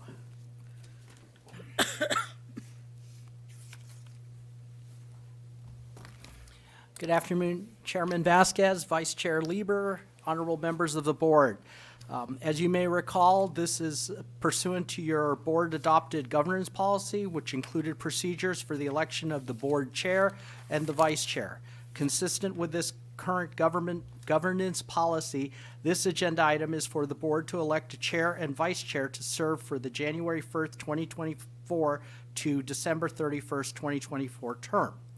As you know, this conversation is a member-to-member discussion where a member may choose to nominate either themselves or another member for chair or vice chair. Additionally, members, it is your pleasure whether you elect the chair or vice chair together or separately. I understand you've selected to proceed separately on those items. I do have a few procedural reminders for you before the board begins today's discussion.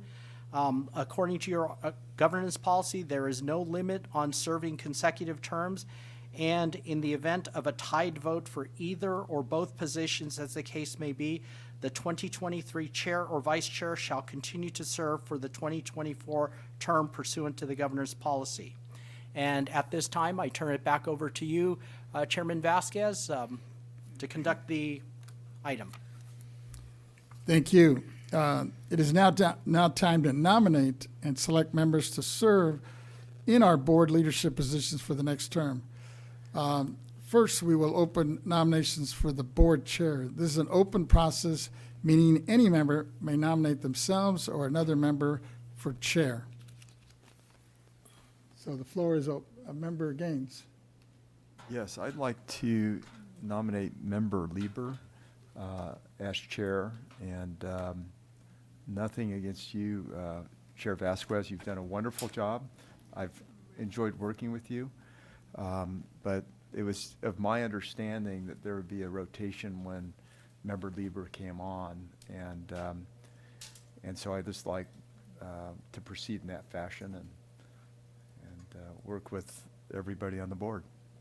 So, thank you. Member Schaefer.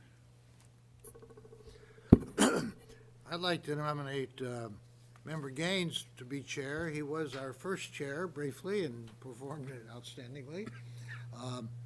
I think it's important that our chair not be distracted by being involved in another campaign because the campaigns that they're in just require a lot of energy to be successful. We want them to be successful. I don't think Malia Cohen has any interest in being chair. I don't think Ms. Lieber, as qualified as she is, should be chair while she's a candidate as she is for another very demanding job, which she would be very good at, I hope that she's elected, and wouldn't want to lose her on the board, but I mean, that's a fact of life.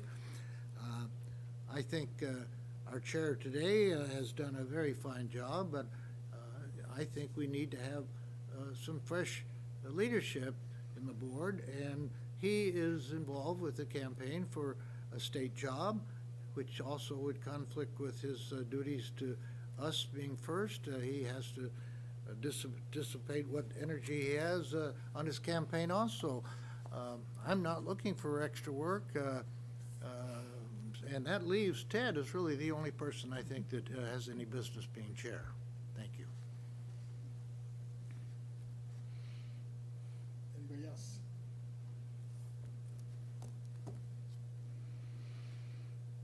Well, let me ask. My mic's off. Since the member raised one issue, I was just curious, because I know Vice Chair Lieber, the race you're in is actually in March, which is like right around the corner. And I'm just wondering the time commitment. I know it's a local race, somewhat of a local race, because I guess it's a county versus a state or a regional election. And I guess my question is, what's the time commitment? Because I think what we've started, I think some of the energy that we have going, I mean, I'm hoping 24 is the year that we actually take the offense instead of the defense for the BoE in terms of legislation. And I'm just a little nervous about that. Primarily because just this last week, I know you were probably real busy, but I put in a couple of calls to you and I didn't get a return call, so I was thinking you're probably on the campaign trail this last week. Maybe it was just a bad week. So I would just like to hear from you. Yeah, thank you, Mr. Chair. I do have sufficient time to devote to chairing the board, and I'm sorry that I wasn't able to meet with you in San Francisco, but that was more of a question of timing, and we didn't have advanced plans to do so. So that's where things stand. Thank you.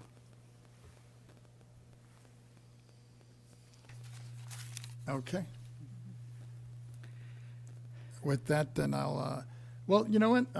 Let me mix it up. I'll nominate myself and see if there's an interest to continue. And the only reason I'm doing it, and it's nothing against Ms. Lever, my vice chair, I think she's been great. I'm just a little concerned and worried about the time commitment. And I know we have some real good synergy going right now, especially both on the Senate and the Assembly side. And I want to make sure we maximize this moving into 2024. So, Mr. we'll see. Chairman, you mentioned the time commitment because Sally is busy with the campaign for county supervisor. You are busy with the campaign for state treasurer.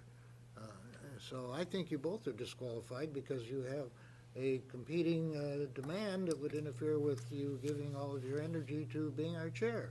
I think we should all vote for Ted, who has no plans for next year except to do a good job on the BoE. And I think it should be either Ted or Malia Cohen. I don't think she is interested in another run because she is in a greater job to the public, and we're lucky to have her as much as we have.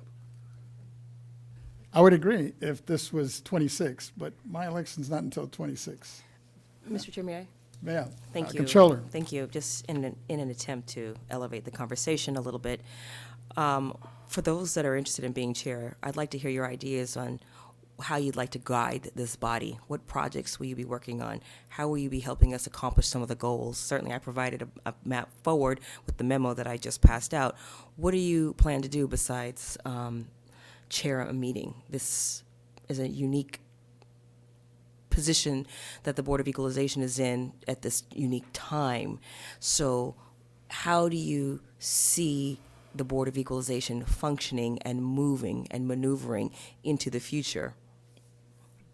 We have, be back 3 attempts to dismantle this body.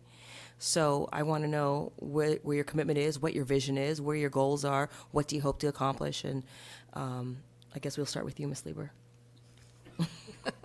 Thank you.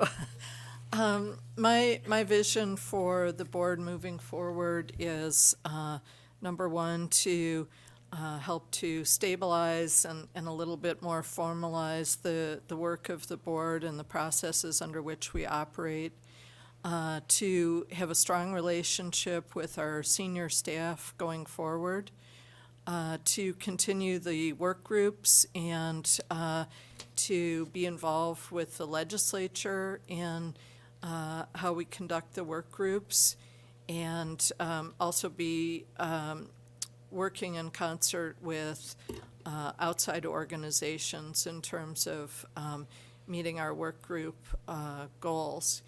And I think that the more that we're engaged with the legislature, I think that we can be very productive in working towards our goals and maybe spend a little bit less time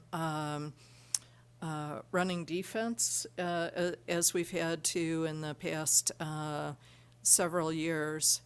I think that the professional staff of the agency do an excellent job in carrying out the work, and the board has really cut a path for itself in terms of the work groups and the engagement with community organizations throughout the state. So I would like to see those objectives moving forward. I guess we're going down the line. Well, technically, you're not even nominated. I thought I nominated myself. Did you nominate himself? He nominated himself. Oh, okay, my apologies, I didn't hear you. Yes, you'll go next, and then we'll hear from Gaines. Okay. Thank you for the question. For me, it's all about taking the offense now. I mean, you and I were part of the original team where we came into this thing with this threat over our heads that they were in the process of eliminating the BoE. And I think what was real instrumental, I thought, was both working with the Latino caucus and the African American caucus to block the first attempt. And then this last one, I thought they were, once again, when ACA 11 came up, it never saw the light of day. It never came out of committee. And I think it was primarily because the members that we had on there between the Latino caucus and the African American caucus were able to block it. And in 24, and I have the honor, I guess, and the privilege to sit on that caucus, we're up to about 35 members, and hopefully, knock on wood, in 24, we might be up to 40 members. So I think any attempt on the, especially from the ACA level, to try to eliminate us, I think is very little or very minimal. And so I'm hoping that we're in a position in 24 now to start taking the offense and forget about the defense. And I think there's some real good synergy, both from my senator and a couple assembly members now on both sides of the House that are willing to carry some bills that I think would not only expand the BoE, but I think would also enhance and hopefully provide more authority. Because I think there's several things that we can do. One of the two things that jump at me that we constantly get calls on is CDTFA and OTA. You know, there's no oversight of those two bodies. And I think it's only appropriate that we, if it not the BoE, maybe under the Franchise Tax Board, FTB, have authority over OTA and CDTFA. Because we get calls and they say, Tony, just pick up the phone. Can't you talk to these folks? I said, they don't report to us. But I think they should. They should report to an elected body. And if it's not the BoE, it probably should be the Franchise Tax Board, which whoever the chair of the BoE is would be one of those members, along with the controller, yourself, and the governor's appointee. So that's one of the things I'd like to see happen in this next year coming out in 24.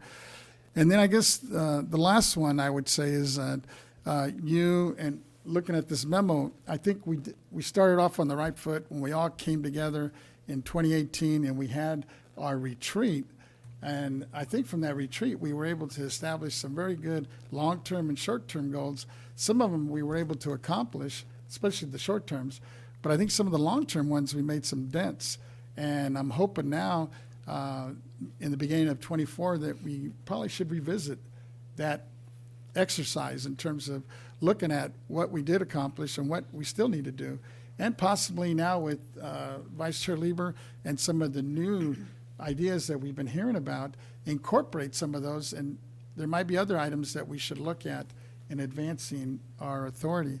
And like I said, I think one that would be key for me is to see how, if it's not BOE, maybe FTB, that would have some authority over the OTA and CDTFA. So those are just kind of my thoughts. Real quick, just for the record, not only was it the Latino and the African American caucus, but also the Republican caucus was very significant in Yes, helping us you're right. beat back I AC forgot. 11.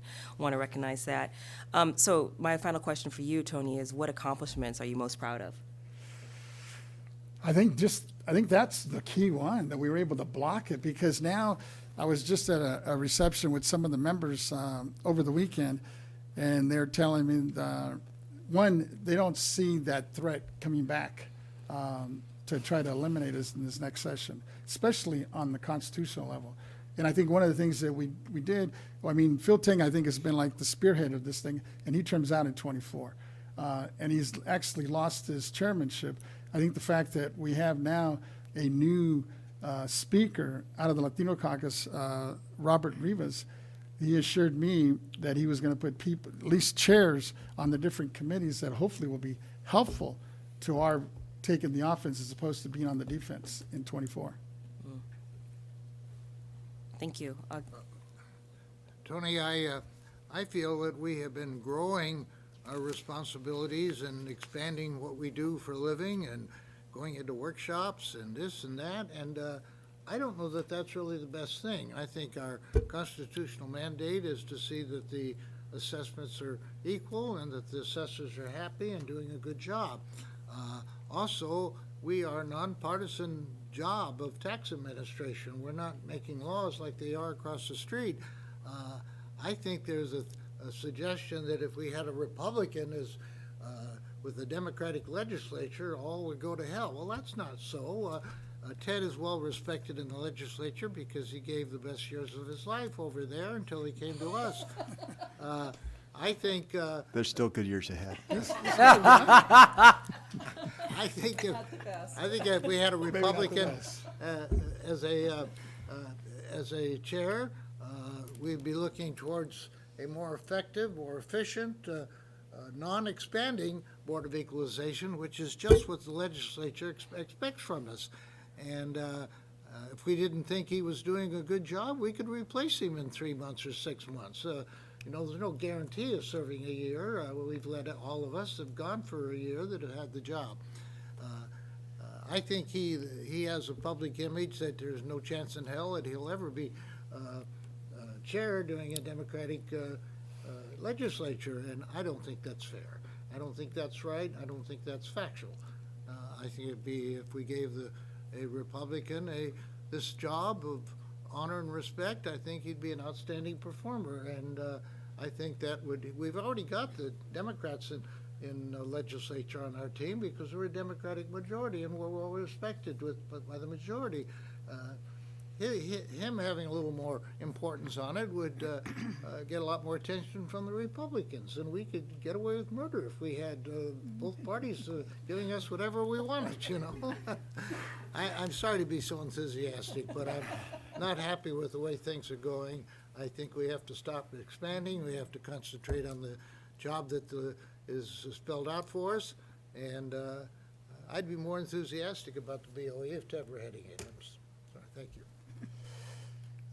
Well, thank you. That is very kind, and I appreciate those comments, Mike. And I'd like to number one, I think we've done a number of wonderful things. We still have a lot of work to do here at the BoE, but I think first of all, we resuscitated the BoE after it got slashed with AB 102. So that and we've not only survived that, but we've made it better. And so when I look at the team and the people that we've hired, we've done an incredible job.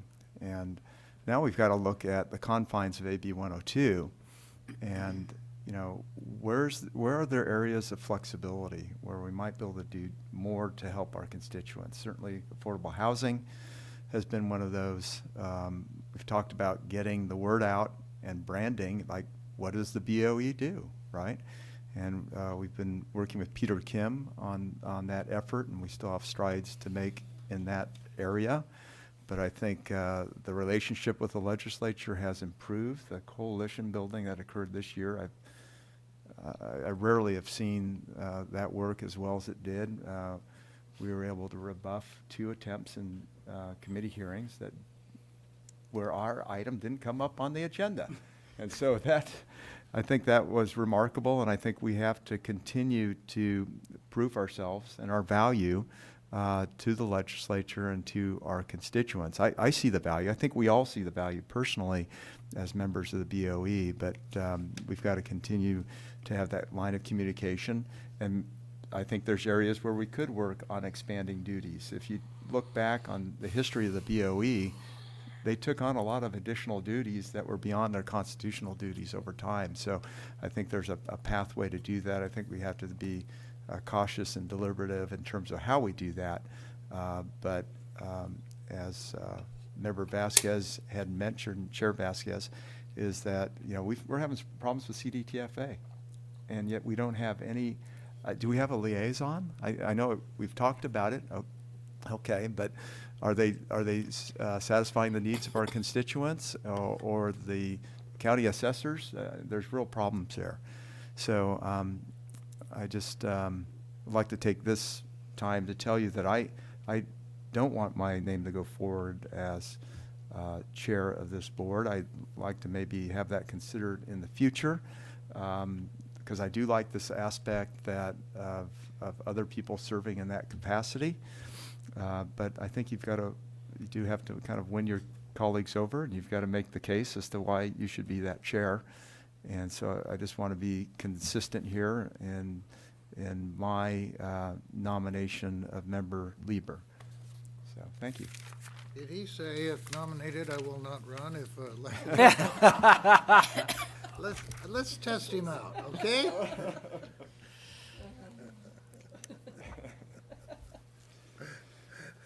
Okay, so I think we've heard from everybody. I think we can close the nominations. We'll close nominations, I guess. And at this point, it's my understanding that the consensus is the clerk, Ms. Cicchetti, will be doing a roll call vote and asking each member to indicate who they vote for chair, and then we'll go from there. Thank you, Chairman Vasquez. Alrighty, so please state the name of your selection for the chair.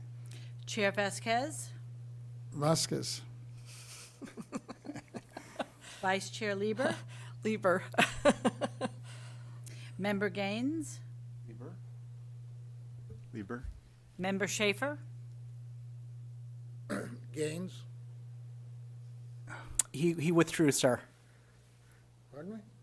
He withdrew his name. Member Gaines withdrew his name. You will not accept the vote. I don't think it's appropriate. Maybe there's an opportunity. Okay, I will vote for, I'm not even nominated. Your time passed. Well, can I even nominate myself? I will put in the extra effort. If not nominated, I will run, and if elected, I will serve. That is up to the chair, because the chair has closed the nominations, so. Somebody'd have to reopen it Yeah. according to parliamentary procedures. Correct. Yeah. Well, we have an open vote right now. Maybe in terms of parliamentary procedure, we should probably finish The vote, yes. the vote first. Yeah. Yeah, I'm sorry, Mr. I think that's the Mr. order Schaefer. of I think you business. Yeah. just missed the vote. Thank you, Controller. We could leave Member Schaefer's open right now, and or do you want me to? You want to make? Do we want to go back and open up the nominations? What did you want to do? Well, there's, they wanna we have a finish the vote. motion. We need to Okay. finish the vote first. All righty, Yeah. Member Schaefer, I would vote for myself. Controller Cohen. Thank you, Lieber. All righty. Well, I will change my vote to Lieber. Yeah. So at this point, as I understand it, Ms. Lieber is the the new chair. chair for 2024. Thank you. Congratulations. Congratulations. Thank you. And may I make a motion on vice chair? Sure, go ahead. I'd like to nominate Mr. Gaines as vice chair.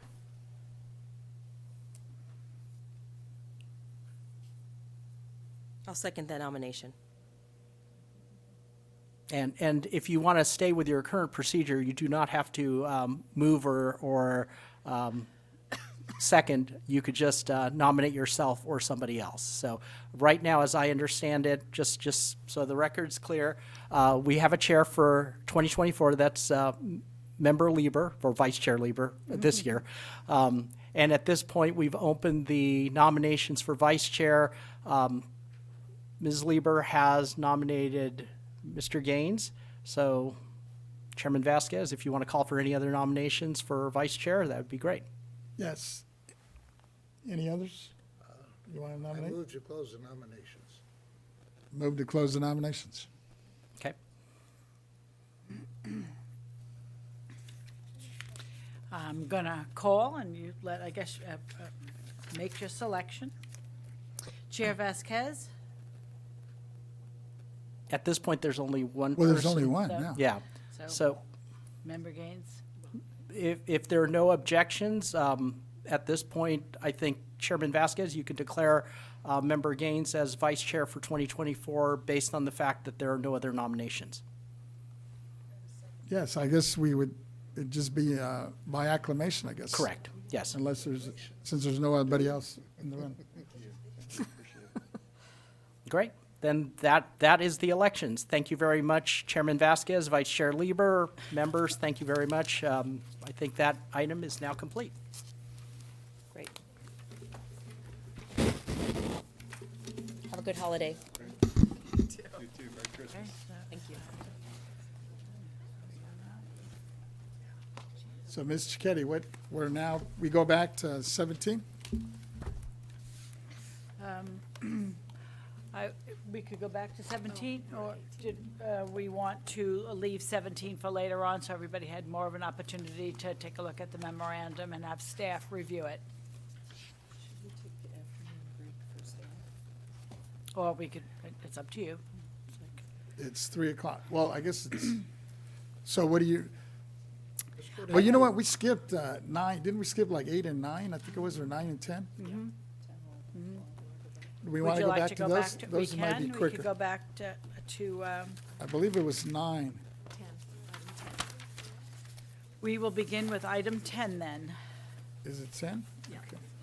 So we're going to return to the executive director reports. We're going to go back on the agenda, so we will call item number 10. It's the executive director's reports, the Taxpayer Rights Advocate Office report, update on the activities of the Taxpayer Rights Advocate Office, and this item is being presented by Ms. Thompson. Good afternoon, everyone. So, good afternoon, Chair Vasquez and honorable board members. I'm Lisa Thompson, the Chief of the Taxpayer Rights Advocate Office, and I'm here to provide you with an update on the activities of the Taxpayer Rights Advocate Office to keep you informed. First, I'd like to share with you some statistics on the number of taxpayer cases that were completed last month.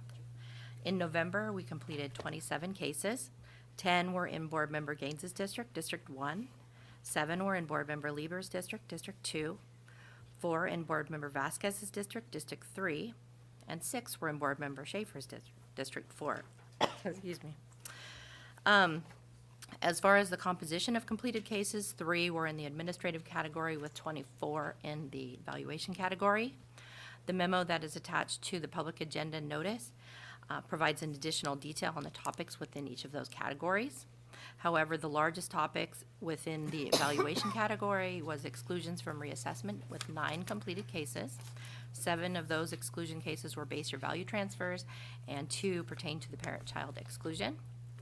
Of those 7 base year value transfer cases, 6 were for seniors, persons age 55 and older, with 1 base year value transfer case under disaster relief. All of the exclusion completed cases pertain to transfers under the current time of Proposition 19, and so none occurred during the time under the prior exclusion law. The second largest topic was the change in ownership category with 8 completed cases, and those dealt with properties reassessed for various types of title changes and receipt of supplemental assessments. That concludes my update. I'm happy to answer any questions that you may have. Members, any questions? Seeing none, I think you're good. Thank you. Thank you. Thank you. Righty.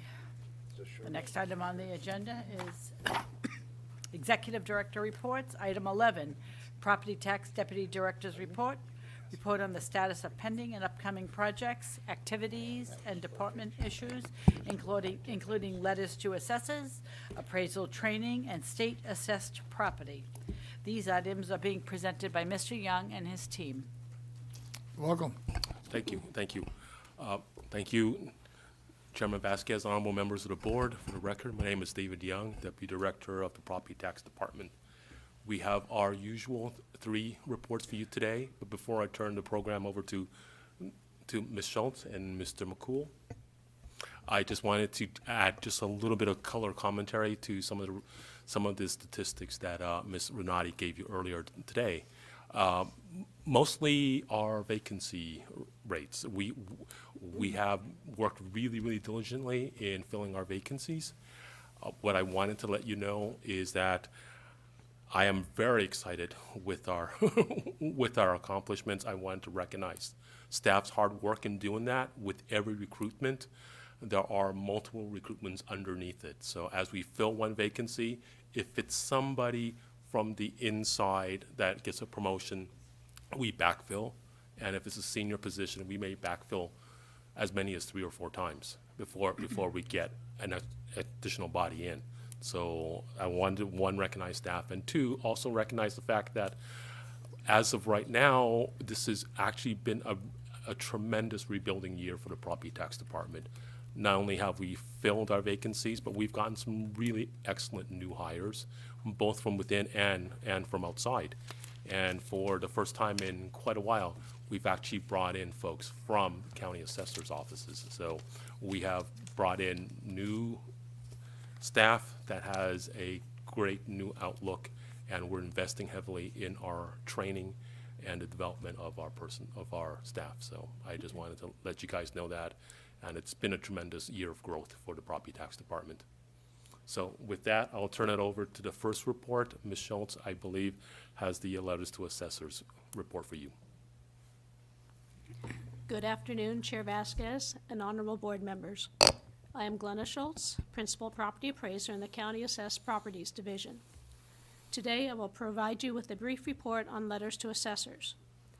Attached to the agenda this month is a memo on letters to assessors, which provides a list of the LTAs that have been issued since our last board meeting.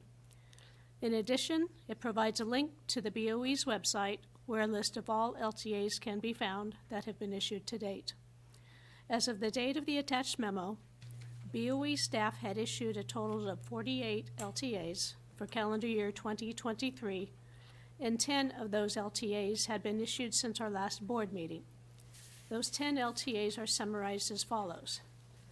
An LTA to issue the Placer County Supplemental Assessment Practices Survey, an LTA to issue the Marin County Assessment Sampling Survey, an LTA that announces the 2024 Timberland Production Zone values, an LTA to issue the Riverside County Assessment Practices Survey, an LTA that notices the publication of the proposed changes to Property Tax Rule 192 Audit Selection, an LTA on change in ownership exclusions, Proposition 19 Technical Cleanup, an LTA on the welfare exemption, building rehabilitating housing for sale to low-income families, an LTA on the spaceflight property tax exemption, sunset date extension, an LTA to issue the Tuolumne County Assessment Sampling Survey, and an LTA on possessory interest,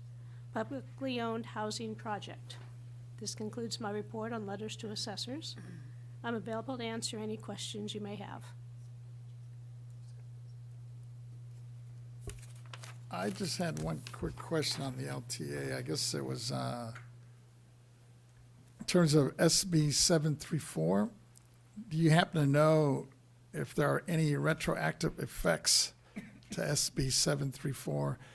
And if there are any low-income households who may be entitled to relief for a tax bill they may have received for SB 734 that was signed into law? SB 734 was effective October 11th, 2023. It was not retroactive. Not retroactive. Thank you. You're welcome. I will Seeing now no- provide, I'm sorry? Go ahead, I don't see any other Okay. hands up. Thank you. I will now provide a brief report on the BOE's appraisal training and certification program. For the 2023-24 fiscal year, we have scheduled 34 classes and 3 workshops.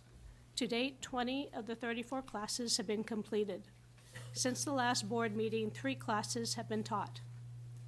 We also continue to offer our existing online basic training courses available through American River College and California State University, Sacramento, as well as our online courses and self-study training sessions available on the BOE's website. This concludes my report on training and certification, and I'm available to answer any questions you may have. Oh, Member Gaines, go ahead. Great. I just, this would be through the Executive Director, Yvette Stowers. I had an opportunity to meet with Rolf Kleinhans of Nevada County Assessor, and he was very happy with the classes that are being offered, but he said that some of the offerings were filling up very quickly. And so I was just hoping that we are assessing that and making sure that we're providing additional classes if the demand is requiring it. Part of his issue is that he in the last year, he's hired 8 additional people in a department of 24 people, and I think 6 of them were appraisers. I'm not sure about the other 2. So they're having issues with getting into those classes, and then he also expressed problems with appraiser auditors and trying to get them trained up. And I know that's an issue we're working on here on the board, but I thought I'd just highlight those since I met with them last week. We'll reach out to the assessor regarding the classes and go over our schedule and see how we can accommodate his new staff. Happy to hear that he hires 8 new people. That's wonderful. Yeah, isn't that impressive? Yes, Yeah. very impressive. Yeah. And before it's the auditor appraiser, that has been an ongoing conversation. And I think Mr. Chairman Vasquez has some suggestions on how the county assessors may be able to attack Yes. it. And then we have our own plan as far as our auditor appraisers, because we use them as well. Sure. And we've said, and I will say it again, go out to the colleges and get those majoring in accounting. Yeah. That's the easiest way, even if you're not looking to hire, have a presence there. Sure. And I will say, you know, we recruit at the colleges 4-year and 2-year. And I would say that when we're going out to a college, let's say Fresno State, I'm not sure where that assessor is located at, Humboldt State or something. Nevada County. Nevada. When we go out that direction, we would gladly give them a call and pick up some of their brochures and pass it out as well. Wonderful. So we can help them, as long as we're there. Yeah, that's great. Thank you. Appreciate it.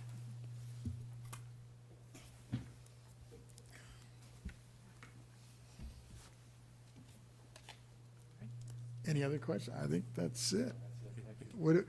Continue. Thank you. Mr. McCool, you have the floor.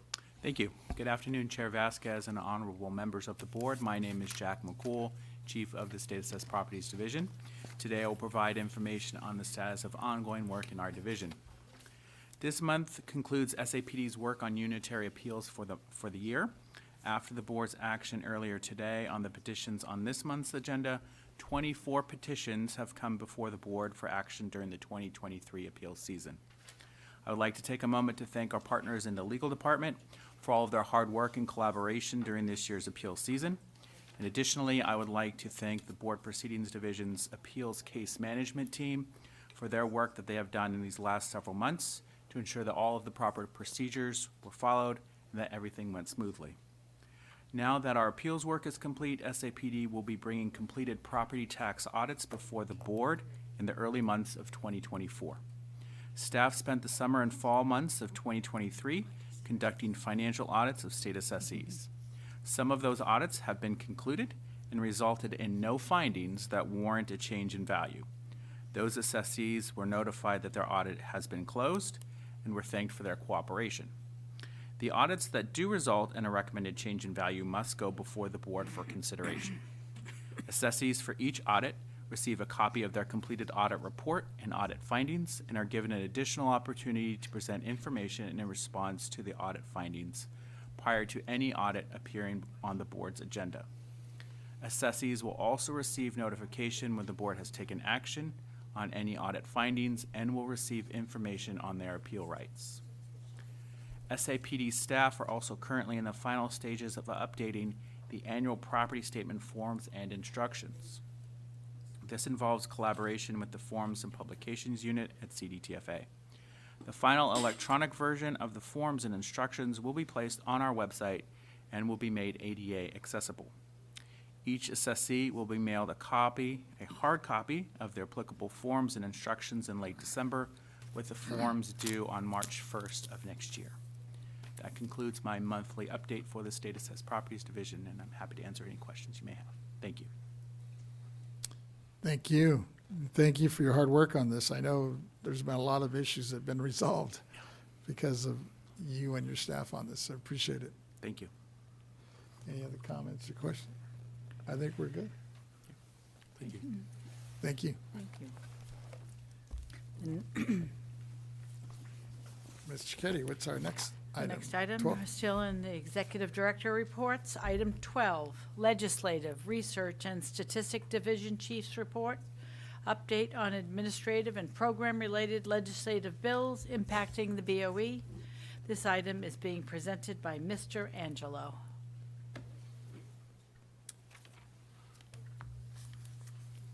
Welcome. Good afternoon, Mr. Chairman and members. Good to see you again. Ted Angelo with the Legislative Research and Statistics Division.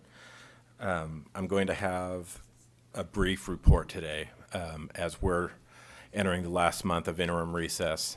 So this is kind of where everybody's in the works with gathering new concepts for next year from a legislative standpoint, but with the caveat that bills that were deemed a 2-year bill last year, and I've mentioned this to your offices and other discussions, but bills that are in their first house that never made it out of their first house but became a 2-year bill because the bill was held in committee, those bills have to be out by the end of January. And so it's a very expedited process, almost like a mini legislative process, especially for bills with fiscal impact, especially now that our overall state budget picture isn't as rosy as we were hoping it was going to be.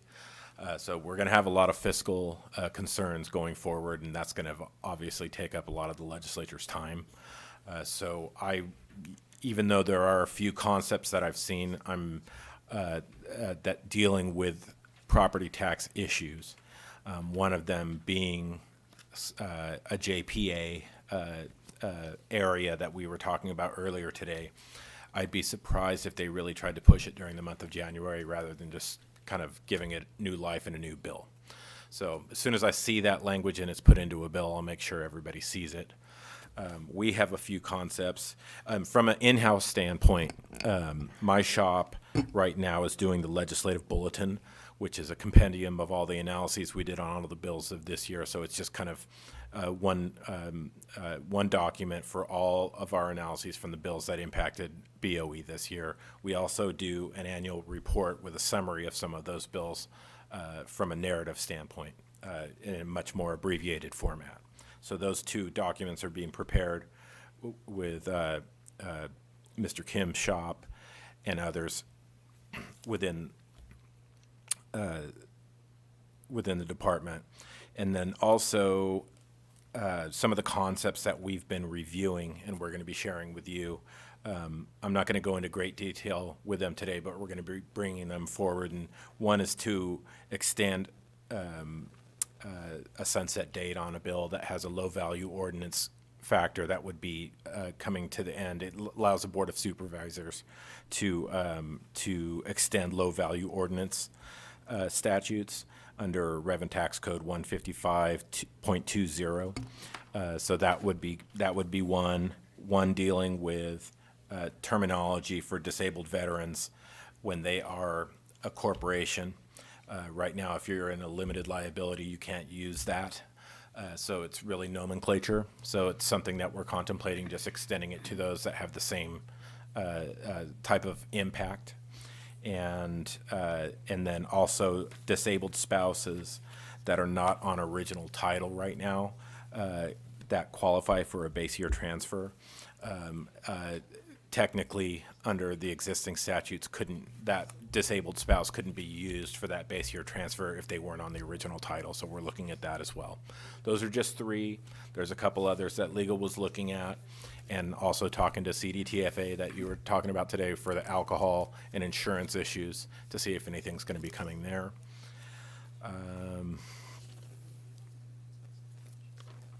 And then you heard all about the LTAs that were going out to the counties for the implementation of the bills that were just put into law or taking effect on January 1. So I'm going to keep it brief. I'll leave it there. If you have any questions for me on anything, I'm here to answer it. A question? Yes, Member Schaefer.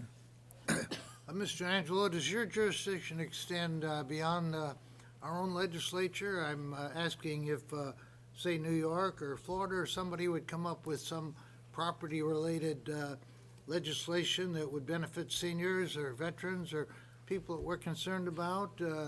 If there's a bulletin that goes out among your professional colleagues, maybe we'd like to do something about it here in California. And I'm not going to run into that information, but you might. Mm-hmm. So you're saying if other property tax policy issues in other states. Elsewhere in the country, you get a bulletin. There's some communications among people in your profession. Right.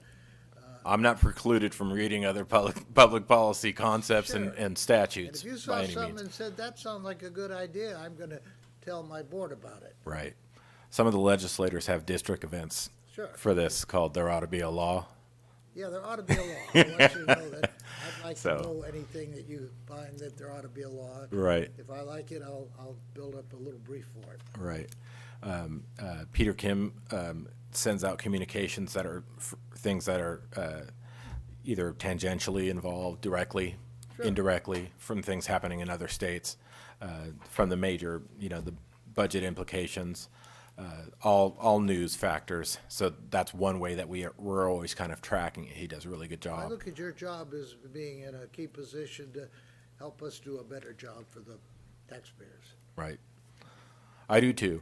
And there are constraints on what I can and cannot do, but not in that area at all, in terms of gathering public policy and bringing those ideas to you for decisions going forward and for the policymakers in the Assembly and the Senate. Thank you. Mm-hmm. Deputy Controller, I believe you had your hand up. Yes, thank you, Mr. Chairman, and thank you, Mr. Angelo, for your report. I know that the legislative session is coming up in just a few weeks here. It's going to kick off relatively soon. I've gotten some headwinds about a possible bill from the Assessors Association in regards to electronic signatures when it comes to property taxes. I just want to put that on your desk, and just if you do get any types of headwind, just please give us a briefing, and we'll love to see how the Board of Equalization can also be able to assist, and also just us knowing in general what's going on. I really, really appreciate it, and good luck to you as the session comes up. Thank you. I appreciate that, and I'll keep my eyes open for that. I haven't heard from them directly. I do know that e-signatures in general, statutes have been updated over the past 10 years for various different departments. Insurance is one of them.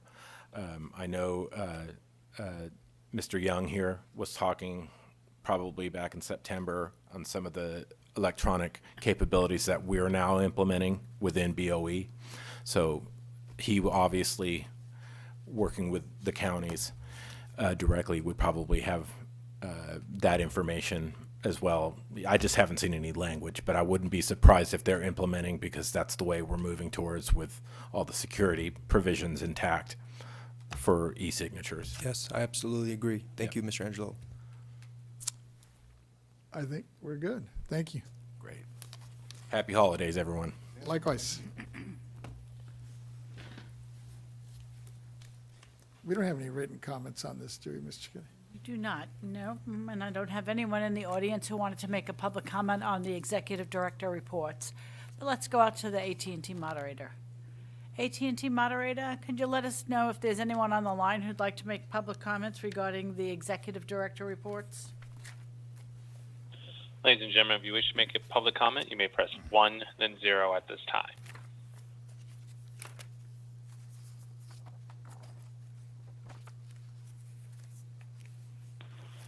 And there's currently no one in the queue at this time. All righty, thank you. So with that, I'm losing track here. Okay. We went through go all back- these, Yeah, so we're back to item 17, back to 17. or it's ready to go? Through the chair, on that item, aren't we going to proceed next month on that? I was going to recommend that, because, I mean, I'm just looking at this for the first time. Yeah. I think don't if know. we had a little more time to digest it, Yes. if the board's in agreement. Understood. I'll defer to the board members on that as well. I'll be happy to present today, or if not, next month as well. Sounds like there's a consensus to push this back. So why don't we go ahead and table this one Ready? The motion? and move on to 18. We don't need a motion on that, right? We just No, move it. Okay. there's a consensus to take it up next month, Okay. so we're good.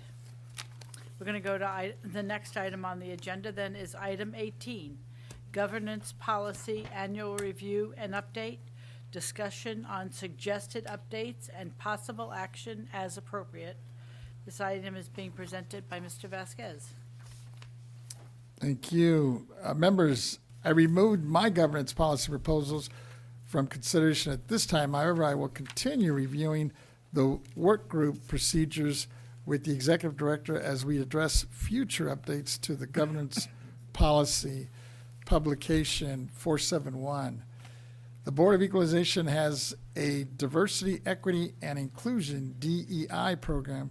From my perspective, we are inclusive leaders who seek out diverse perspectives, opinions, and experiences. And we want to encourage employees and the public to share their ideas. I discussed this with the executive director and the potential to build upon the BoE existing diversity, equity, and inclusion DEI program. I think the DEI as a team-building strategy that includes everyone, both the board and employees, establishes a culture where each person feels valued in their role. The goal of the DEI strategy is to create an environment here where each person feels trusted and respected in their roles and views. The board's leadership is critical to supporting DEI. In the near future, I propose that we adopt a resolution demonstrating our commitment to the DEI principles, which we may possibly decide to incorporate into the board's governance policy. Ms. Stowers informed me that she will be willing to prepare a presentation to the board on the BoE DEI program at an upcoming meeting. With that, let me see if Ms. Stowers is able to come up and give me her thoughts, or give us her thoughts. Welcome. Oh, it's been a long day. Yes. Good afternoon, Yvette Stowers, Executive Director. Thank you, Chairman Vasquez, for the opportunity to speak on this item. At the BoE, we are very proud of our long-standing internal and external work on diversity, equity, and inclusion, and on equal employment opportunity. Ms. Asma Hamad Ashir is the BoE's DEI EEO officer. As required in state law, all state agencies are required to have an equal employment opportunity officer. By state law, those individuals report directly to the agency's director, in our case, me. And in 2020-2021, when agencies were developing their diversity, equity, and inclusion plan, CalHR strongly recommended that that plan, those principles be part of EEO. That is why Ms. Asma is in place. She's been here since 2021, and she is our DEI EEO officer, reporting directly to the executive director. She is responsible for administering BoE's robust EEO and diversity and inclusion program. Since this item was not agendized, I recommend, as you indicated, that I do provide you with the presentation next month on the operation of DEI and EEO. That concludes my remarks. Any other comments or questions on that? I do have one, Chairman. Yes, go ahead, Vice. I really want to appreciate you. I think this is such an important topic, and I really appreciate you bringing this up too.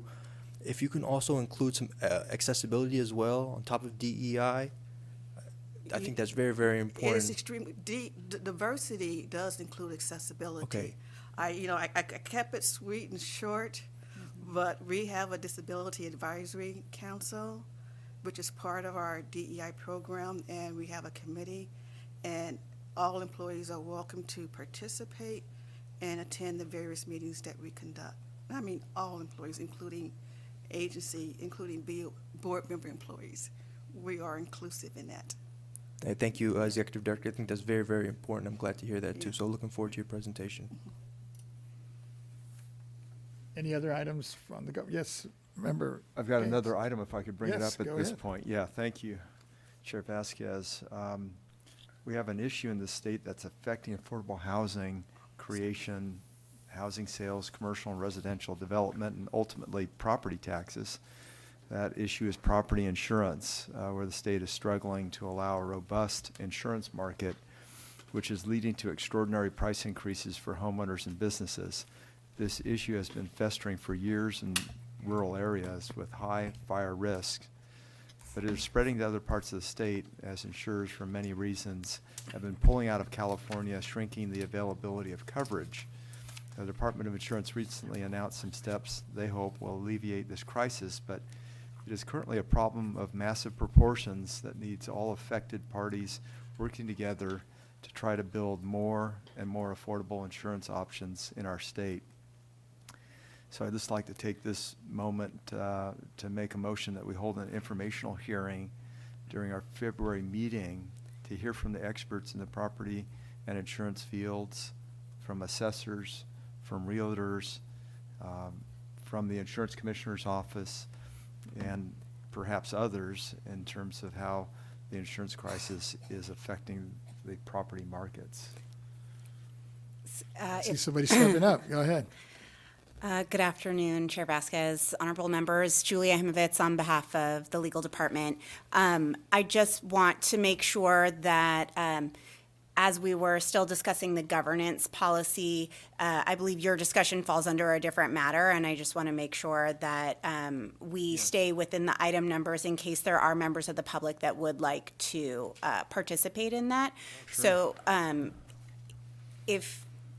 if that would be okay with you, Member Gaines, to just hold on your motion until we get to, I believe it's the workload plan? Item 20? Item 20. Oh, I'm on the Chairman wrong item. I apologize. Chairman Vasquez and Member Gaines, Vice Chair Lieber and Member Gaines through the chair. Yes, apologies, Member Gaines. You're actually ahead of yourself. It's the next agenda item, I believe. Yeah, great. That you're Thank going to be you. talking about. Two more, excuse me. Okay. Two more. Hold that thought. Hold that members. thought. Hold- And just to complete our governance policy discussion, I believe Member Schaefer had some governance policy suggested changes. You should probably, if Member Schaefer wants to talk about that, this is the appropriate time to talk about that. Thank you. You prepared to talk about those now? Yes, Go ahead, Member Schaefer. well, I issued a Thank letter of November 29th to each of my colleagues, and my letter quotes the present current language and suggests a couple of modifications. Number one, I would like the opening remarks, if any, that we have be limited to no more than a couple of minutes. We limit speakers to 2 minutes or 3 minutes, and we have had occasions where we members have gone on for 5-6 minutes on something, and our time is very precious up here. I think it's good that we be permitted to speak at the opening, but I'd like to sort of have a self-imposed couple minutes, and we won't blow a whistle on each other, but, you know, we can try in good faith to say do more than, do less rather than do more. The second one, I'd like to have the comments have some relation to the district of the member.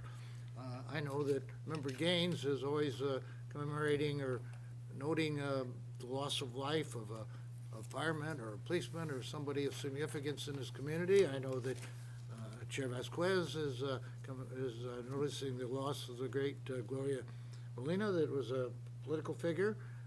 I think these are all related to the district. I was mentioning the birthday of the King of England, but I related it to our district because he has a son that lives in our district, and you know, I think I was making more of a humorous joke because I said the kid could get a job if he got a work permit, you know. I think these are interesting remarks that we have, but I think we should all try to do it within a couple of minutes, and I'd like to see it related to our district. Mr. Emran doesn't have a district. He's substituting for the representative for the whole state. So I'm not sure that he would have opening marks that members would have. If Ms. Cohen is with us, as she was today, she should be able to speak as to any issues on the entire state, such as breast cancer, stuff like that. But I don't think that Mr. Emram, without a district, I think that little opening remarks is our way to talk to our constituents before we get into the business of what we're up here for. And if there's something else a member wants to say, we can always do that at the end of the program if we have time left. So I would ask that we modify our existing requirements to just suggest a self-imposed limitation of 2 minutes on opening comments, and that opening comments have some relation to the district of the member. And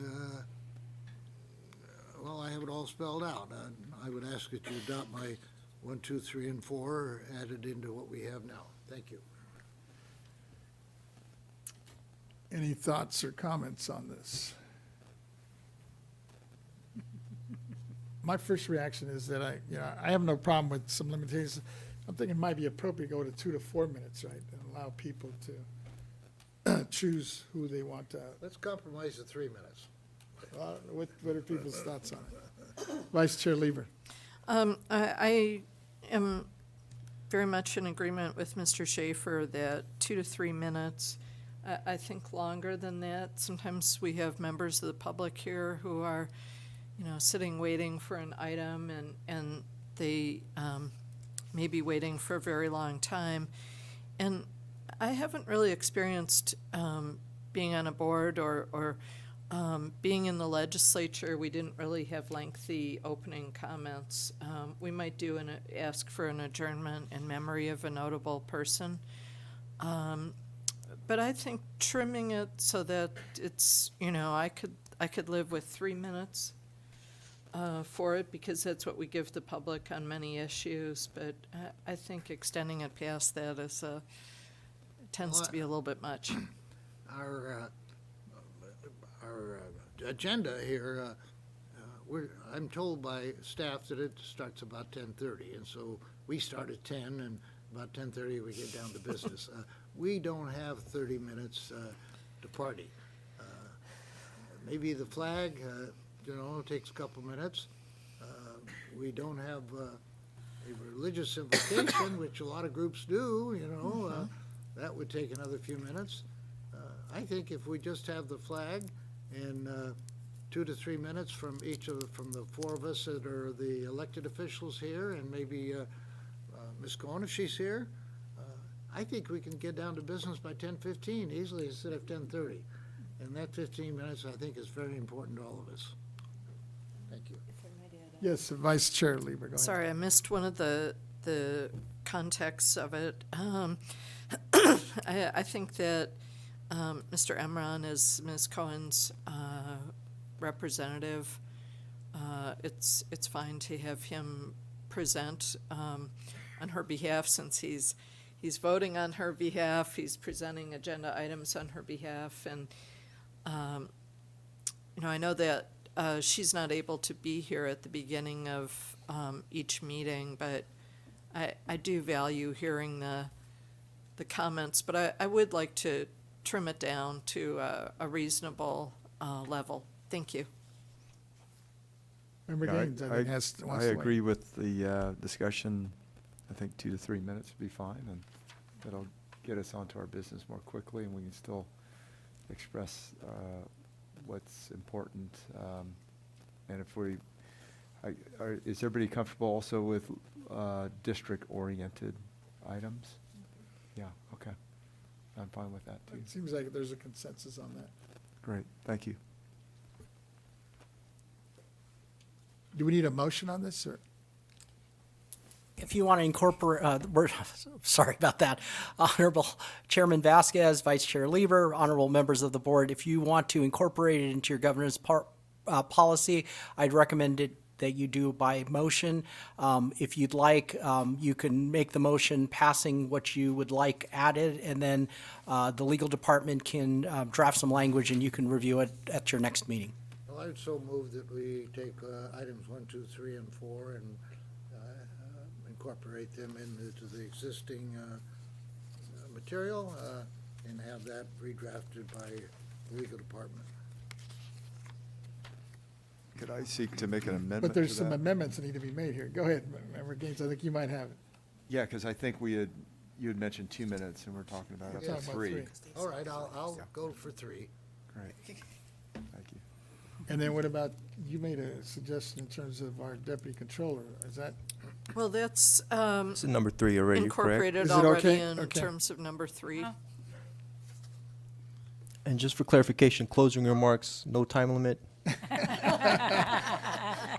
that's where you can go long. And if somebody doesn't use their 3 minutes, I can request them. All right.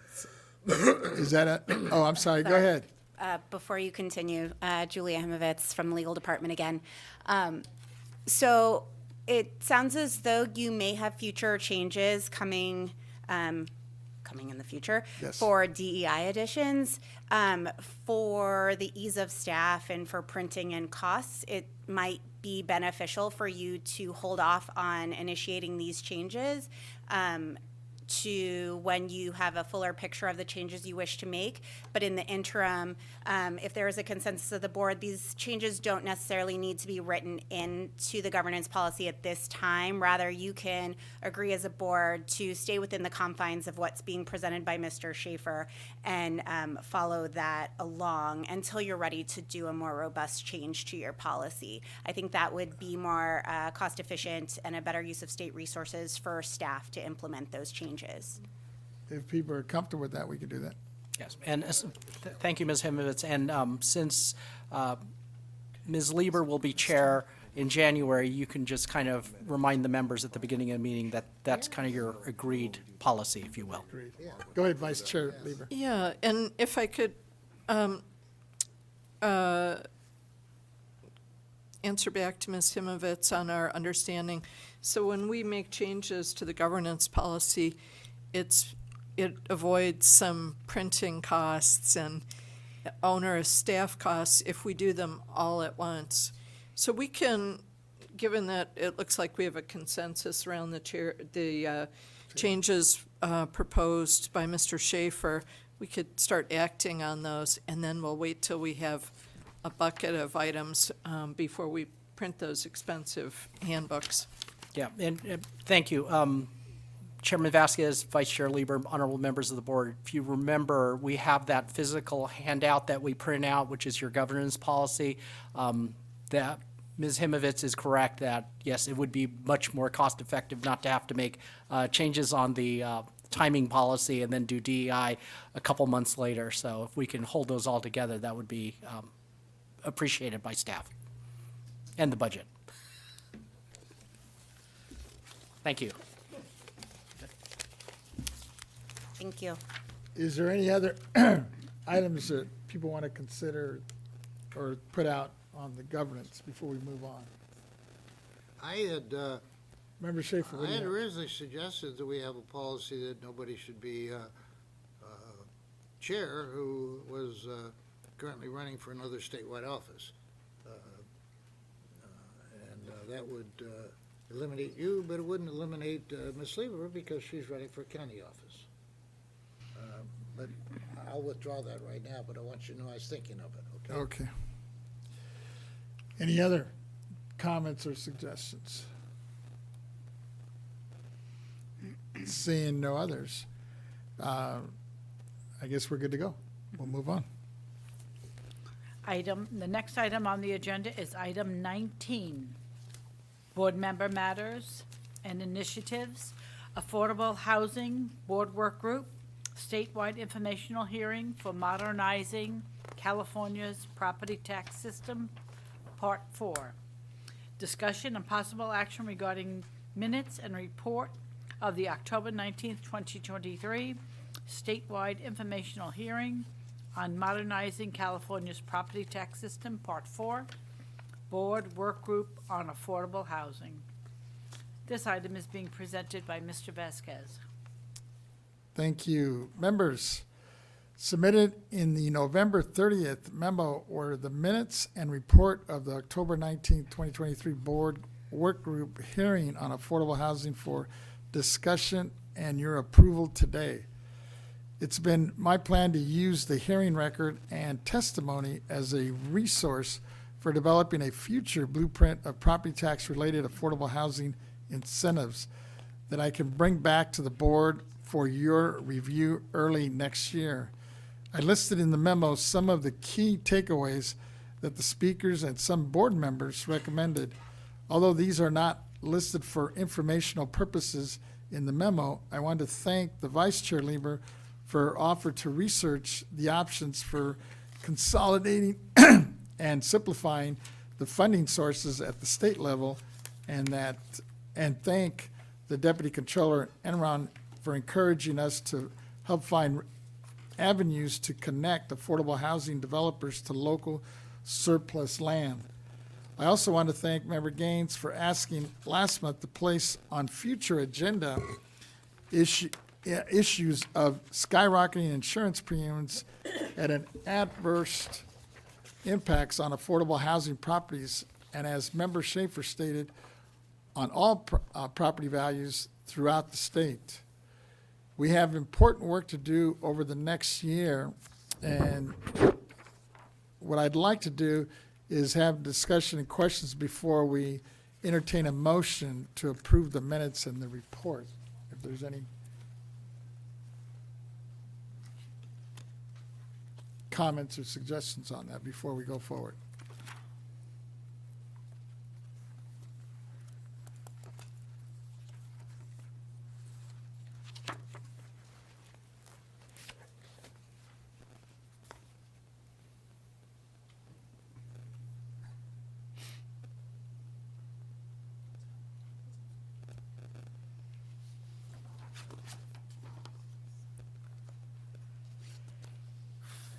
I guess my question would be is if there's no comments on this, I would just like to move that we approve the minutes and the report as presented. So moved. It's been moved by our Deputy Controller. I would go ahead and second that. And seeing no other hands, we don't have any written comments on this, do we? Ms. No written comments, and we have no one in the audience who'd like to make a public comment on this item. So let's go to the AT&T moderator. AT&T moderator, is there anyone on the line who'd like to make a public comment regarding this item? Ladies and gentlemen, if you wish to make a public comment regarding this item, you may press 1, then 0 at this time.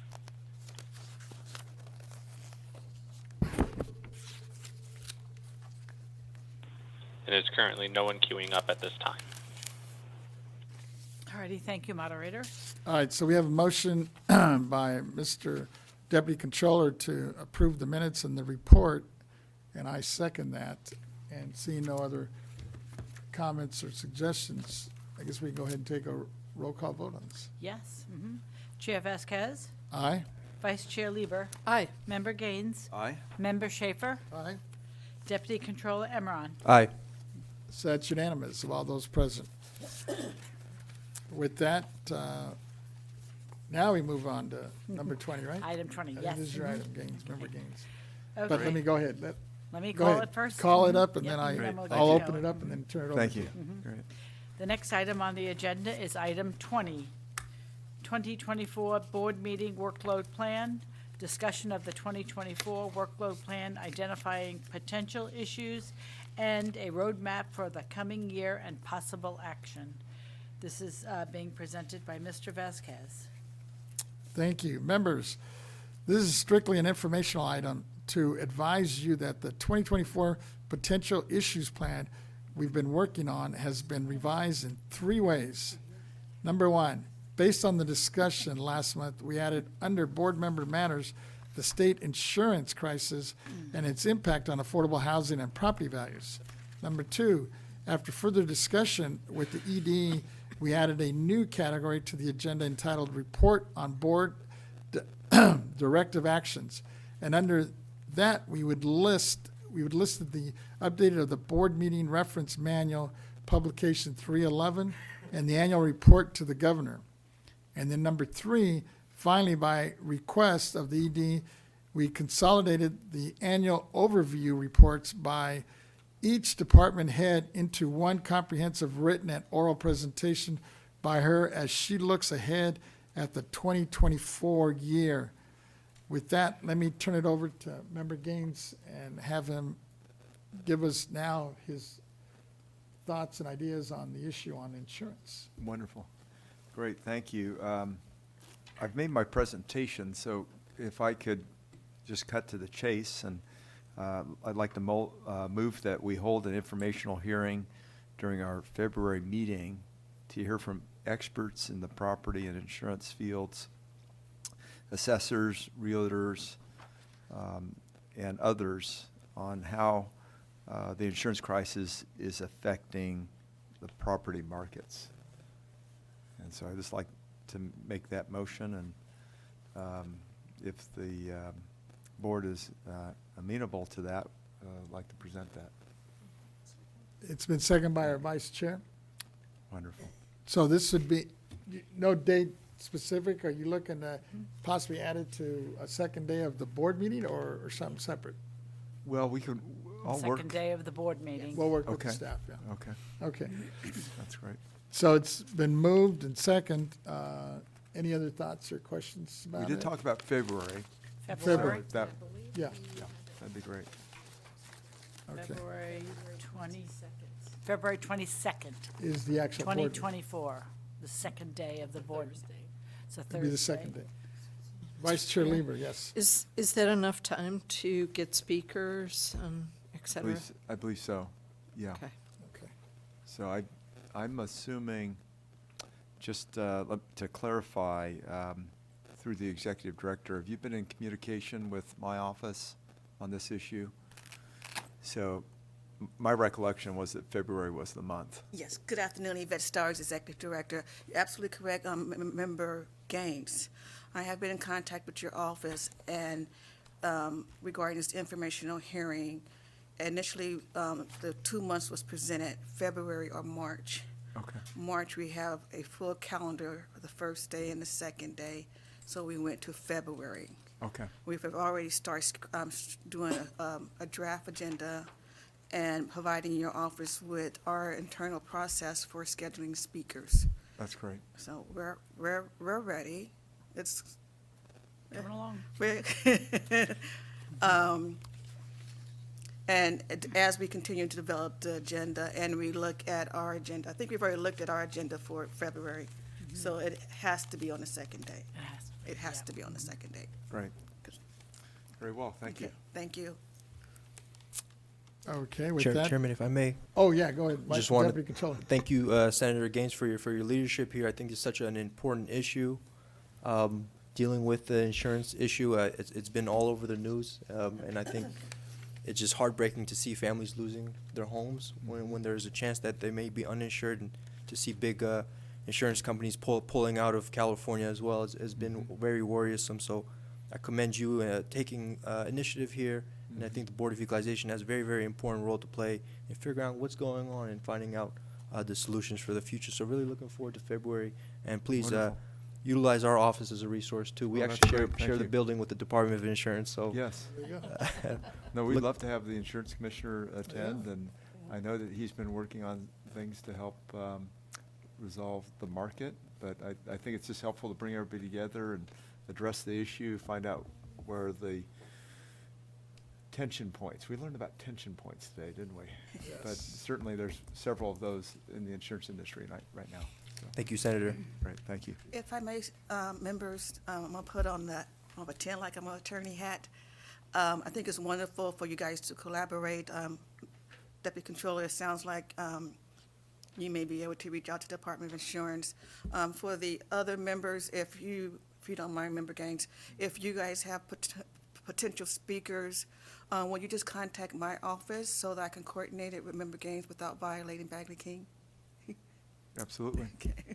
Great. Thank you. We don't have any written comments on this item. We have no written comments, and I have no one in the audience who wanted to make a public comment, so let's go out to the moderator. All right. AT&T moderator, is there anyone on the line who'd like to make a public comment regarding this item? Ladies and gentlemen, if you wish to make a public comment, please press 1, then 0 at this time.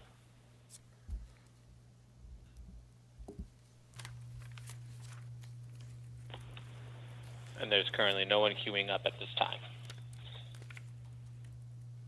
Alrighty, thank you, moderator. All right, I have a motion presented by Mr. Gaines and seconded by Vice Chair Lieber to present or hold an informational hearing in February of 2024 on the insurance crisis affecting property markets. And so, let's see here, call the roll. Alrighty. Chair Vasquez, Aye. Vice Chair Lieber, Aye. alrighty, Member Gaines, Aye. Member Schaefer, and Deputy Controller Emmeron. Aye. So it's unanimous of all those present. With that, Mr. Chiquetti, what's our next item? Next item on the agenda is item 21, Workforce Planning Board Work Group Priorities and Recommendations for 2024. Discussion and possible action for approval of collaboration with the California Assessors Association on high priority efforts toward addressing workforce challenges in the coming year. This item is being presented by Mr. Vasquez and Mr. Gaines. Members, I wanted to thank all of you and the workforce work group participants, county assessors, college and university leaders, and Brea State Agency Director who took time from their busy schedule to provide their expertise and resources on this challenge.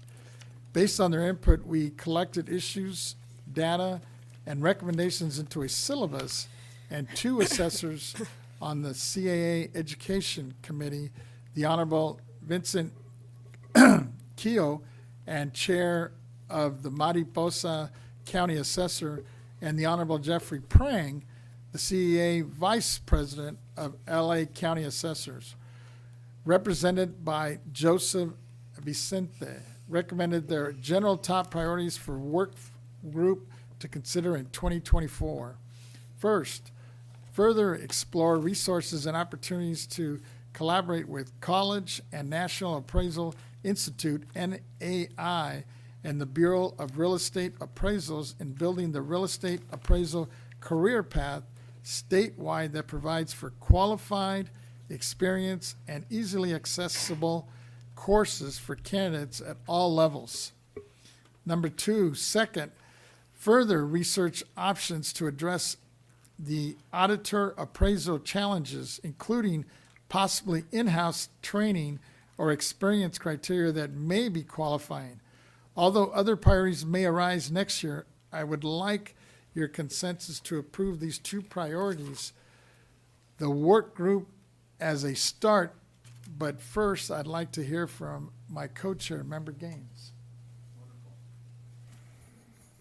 Thank you, Chair Vasquez.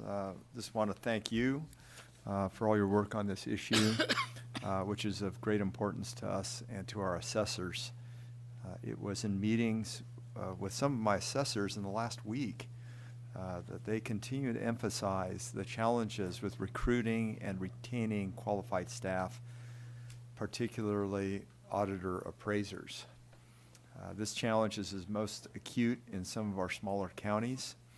I think the work group priorities, including working with the community colleges and exploring alternate preparations for auditor appraisers, are so valuable to assessors' offices and taxpayers. I look forward to helping create a pipeline of candidates for every entity involved in property taxes so that we can give taxpayers timely, transparent, and fair tax treatment. Thank you.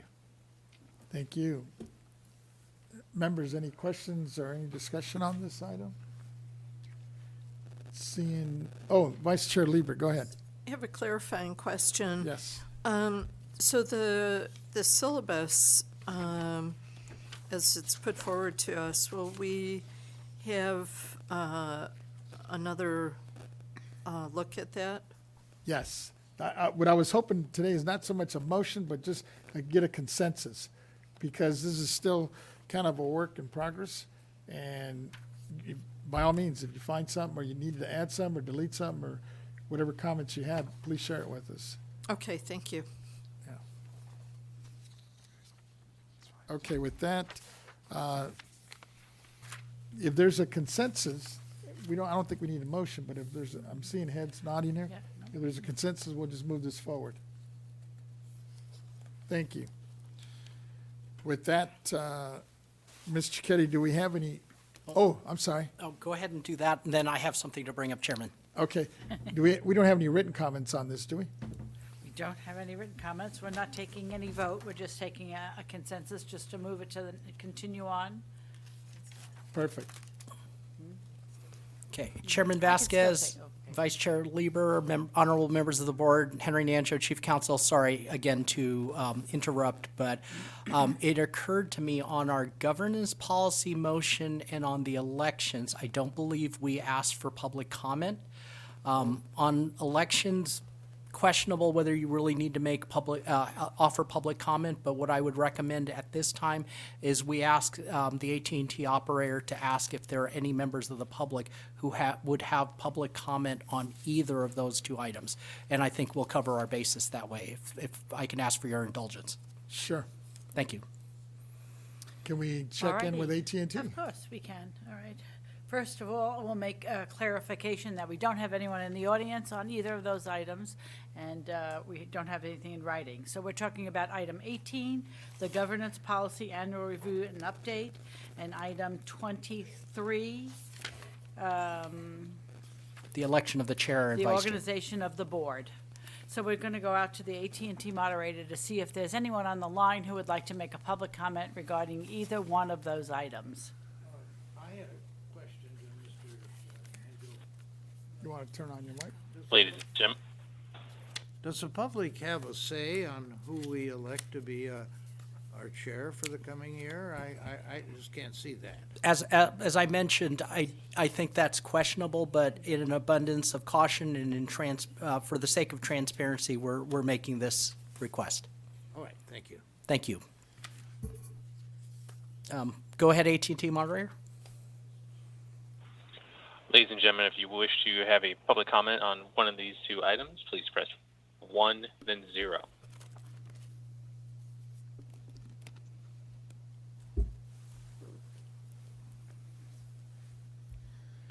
And there's currently no one queuing up at this time.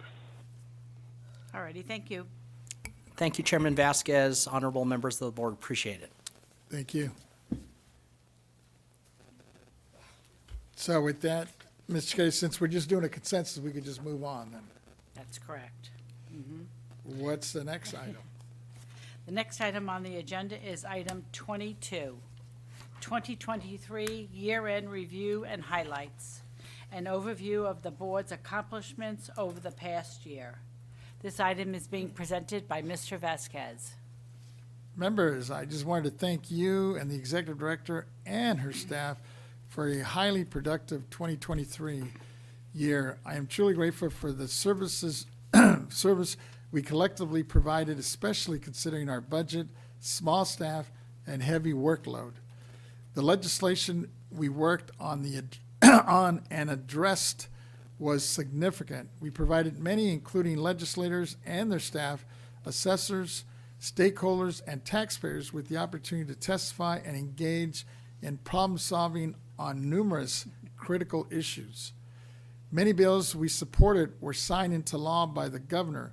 One that stands out is SB 734, the Rubio property tax possessory interest that we worked on collaboratively with the assessor and the legal department to place into law our longstanding opinion that assessors should not consider government-owned possessory interest units that are rented to low-income families as taxable.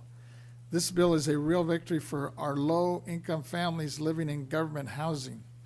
Finally, I wanted to commend the board and the executive director and staff for assisting with the 3 work groups and the 5 hearings that we held last year, inviting, hosting, and providing the forum for a total of 51 speakers, from legislators and government leaders to assessors, college chancellors, veterans, nonprofits, and many other stakeholders.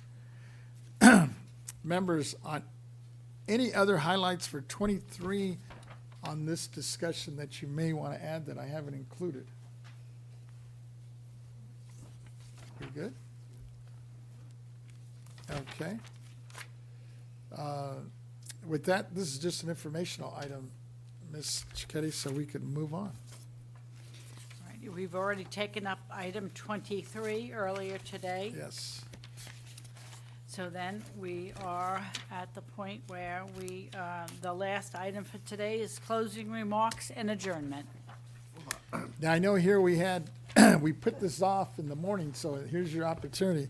I will start, and then, and you have no limitations, Deputy Chair, Deputy Controller, at least for today. But let me, well, actually, mine's more of an adjournment. Let me just see if there's any, since we didn't have any opening remarks, and I'm looking, let me, Member Gaines, I think, has some opening remarks that we weren't able to share. What I earlier. wanted to do is just give you an update of, I visited a couple of county assessors in my district and just give you a report out if Sure. I could. Last week I met with 2 of my county assessors, Rolf Kleinhans of Nevada County and Steve Duckles of Yuba County, and wanted to briefly share a few of the issues that they brought up. One was recruitment and retention, and that continues to be a challenge. They have successfully found candidates to keep their offices moving forward, but they both mentioned the difficulty of finding auditor appraiser candidates. So just exactly what we're working on. BoE classes, I'd already mentioned this, but they praised the BoE classes and noted that they were helpful, but hoped that BoE offerings would increase as soon as possible, especially the online offerings. Workload management, both counties are seeing substantial new housing development, at least by their semi-rural standards, which increases their roles and adds to their potential workload. But they also mentioned that there is a slowdown in real estate transactions driven by rising interest rates that has allowed them to catch up on assessments. So in one case, they were 2.5 years behind. Now they're 6 months behind because they've been able to spend more time on that. Not as much real estate closings are occurring. It's a difficult time in the real estate market, but that has a silver lining. And then finally, low-value exemptions. Lastly, Nevada County noted that they are looking to increase the dollar amount of their low-value exemption. By exempting small dollar assessments, counties are able to focus manpower on larger items, and they actually save money for taxpayers. And so what he was basically saying is that they had done an analysis of how much it was costing to go after assessments under $10,000 of property value. And by not requiring the assessments, a lot of these were for boats and things like that, increasing that exemption from $5,000 to $10,000 saves the county a net of $600,000 in labor and Wow. mailing and other expenses. So I just thought that those are interesting things and wanted you to be aware of them. Appreciate it.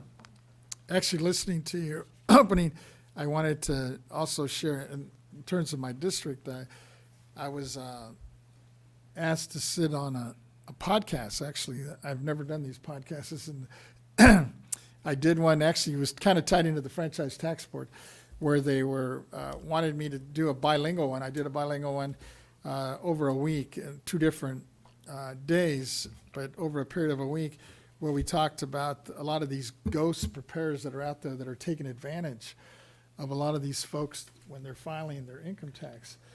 And I didn't realize that even though you think you have a professional, whether he's a CPA or not, or supposed to be a licensed preparer, that you are actually legally responsible, even though if you didn't prepare it, and you paid somebody to prepare this for it. So we were able to give out hopefully some good numbers and websites, mostly tied into the franchise tax board, to help folks that might be listening to this podcast, some possible resources that they could use if they've been scammed. So that I thought went pretty well, and hopefully we have some folks that we were able, both in the, this is both done in English and in Spanish over the last week.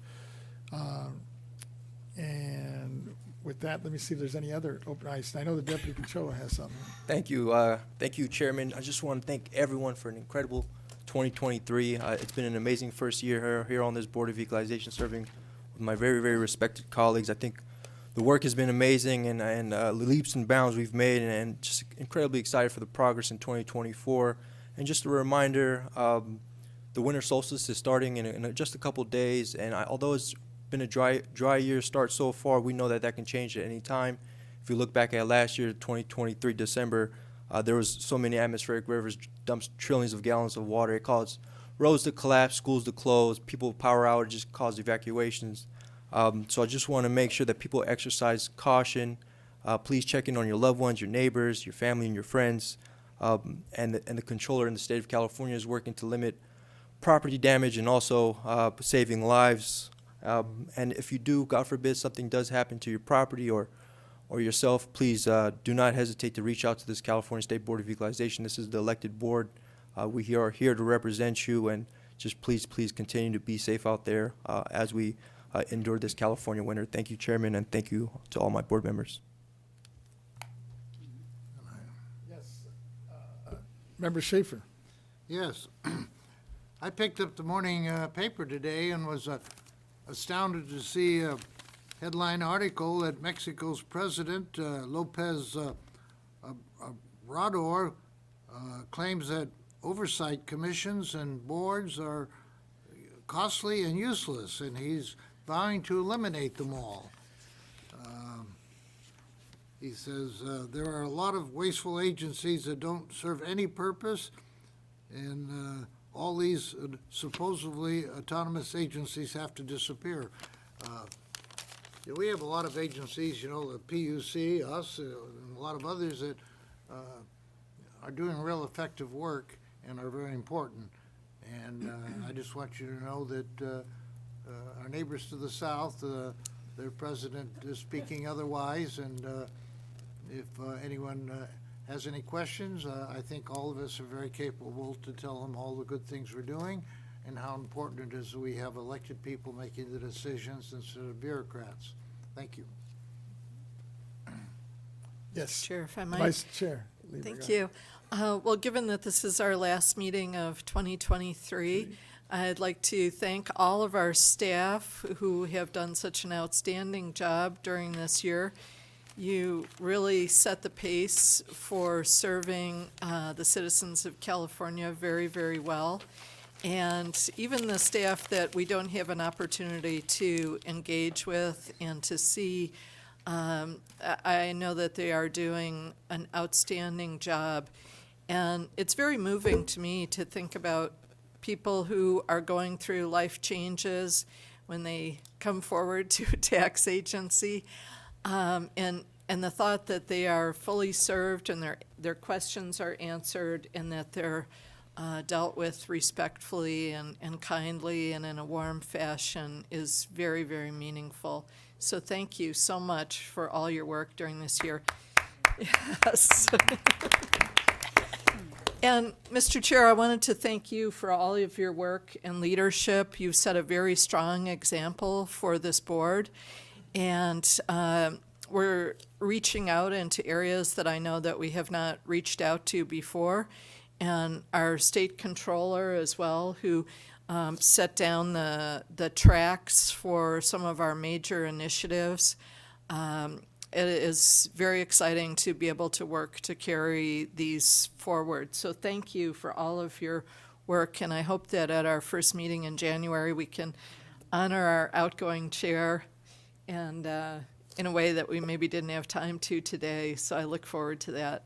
Thank you. Thank you. Sally, you were referring to the 3 or 4 guys behind the door over there. We never see them, but they do a great job. We rarely see the board staff, but they are there in force and doing so much work on drafting memos, doing research, providing us with questions and answers, and really keeping us running. So thank you to the board staff and all the staff of the agency as well. Thank you. Thank you. And with that, I'd like to just adjourn, if nobody else has any adjournment moments. I'd like to adjourn this meeting in memory of the former First Lady, Rosalind Carter, who passed away November 19th. Actually, it happened to be on my birthday, but at the age of 96. She was known not only as the wife of the former president, Jimmy Carter, but as a writer of 5 books, an activist, a humanitarian. Among her many contributions and accomplishments, she was the leading advocate for the women's rights and mental health, who also contributed to the national and international work of the private nonprofit Carter Center and the expansion of the nonprofit housing organization Habitat for Humanity. Funded the Institute for Caregivers to inform and support the efforts of caregivers. In recognition of her decades of public service, Rosalind Carter received a number of awards and honors, among them the Presidential Medal of Freedom, the nation's highest civilian honor, alongside her husband in 1999. Finally, I wish everyone a happy and healthy and safe holiday season. Whether you celebrate Christmas, Hanukkah, or Kwanzaa, or another celebration meaningful to you, and a happy new year in 2024. With that, we stand adjourned, and we will reconvene next year on January 24, 25 of 2024. And it is 4:25. We actually made our deadline. We were supposed to be here at 5. Look at that. I cut 35 minutes.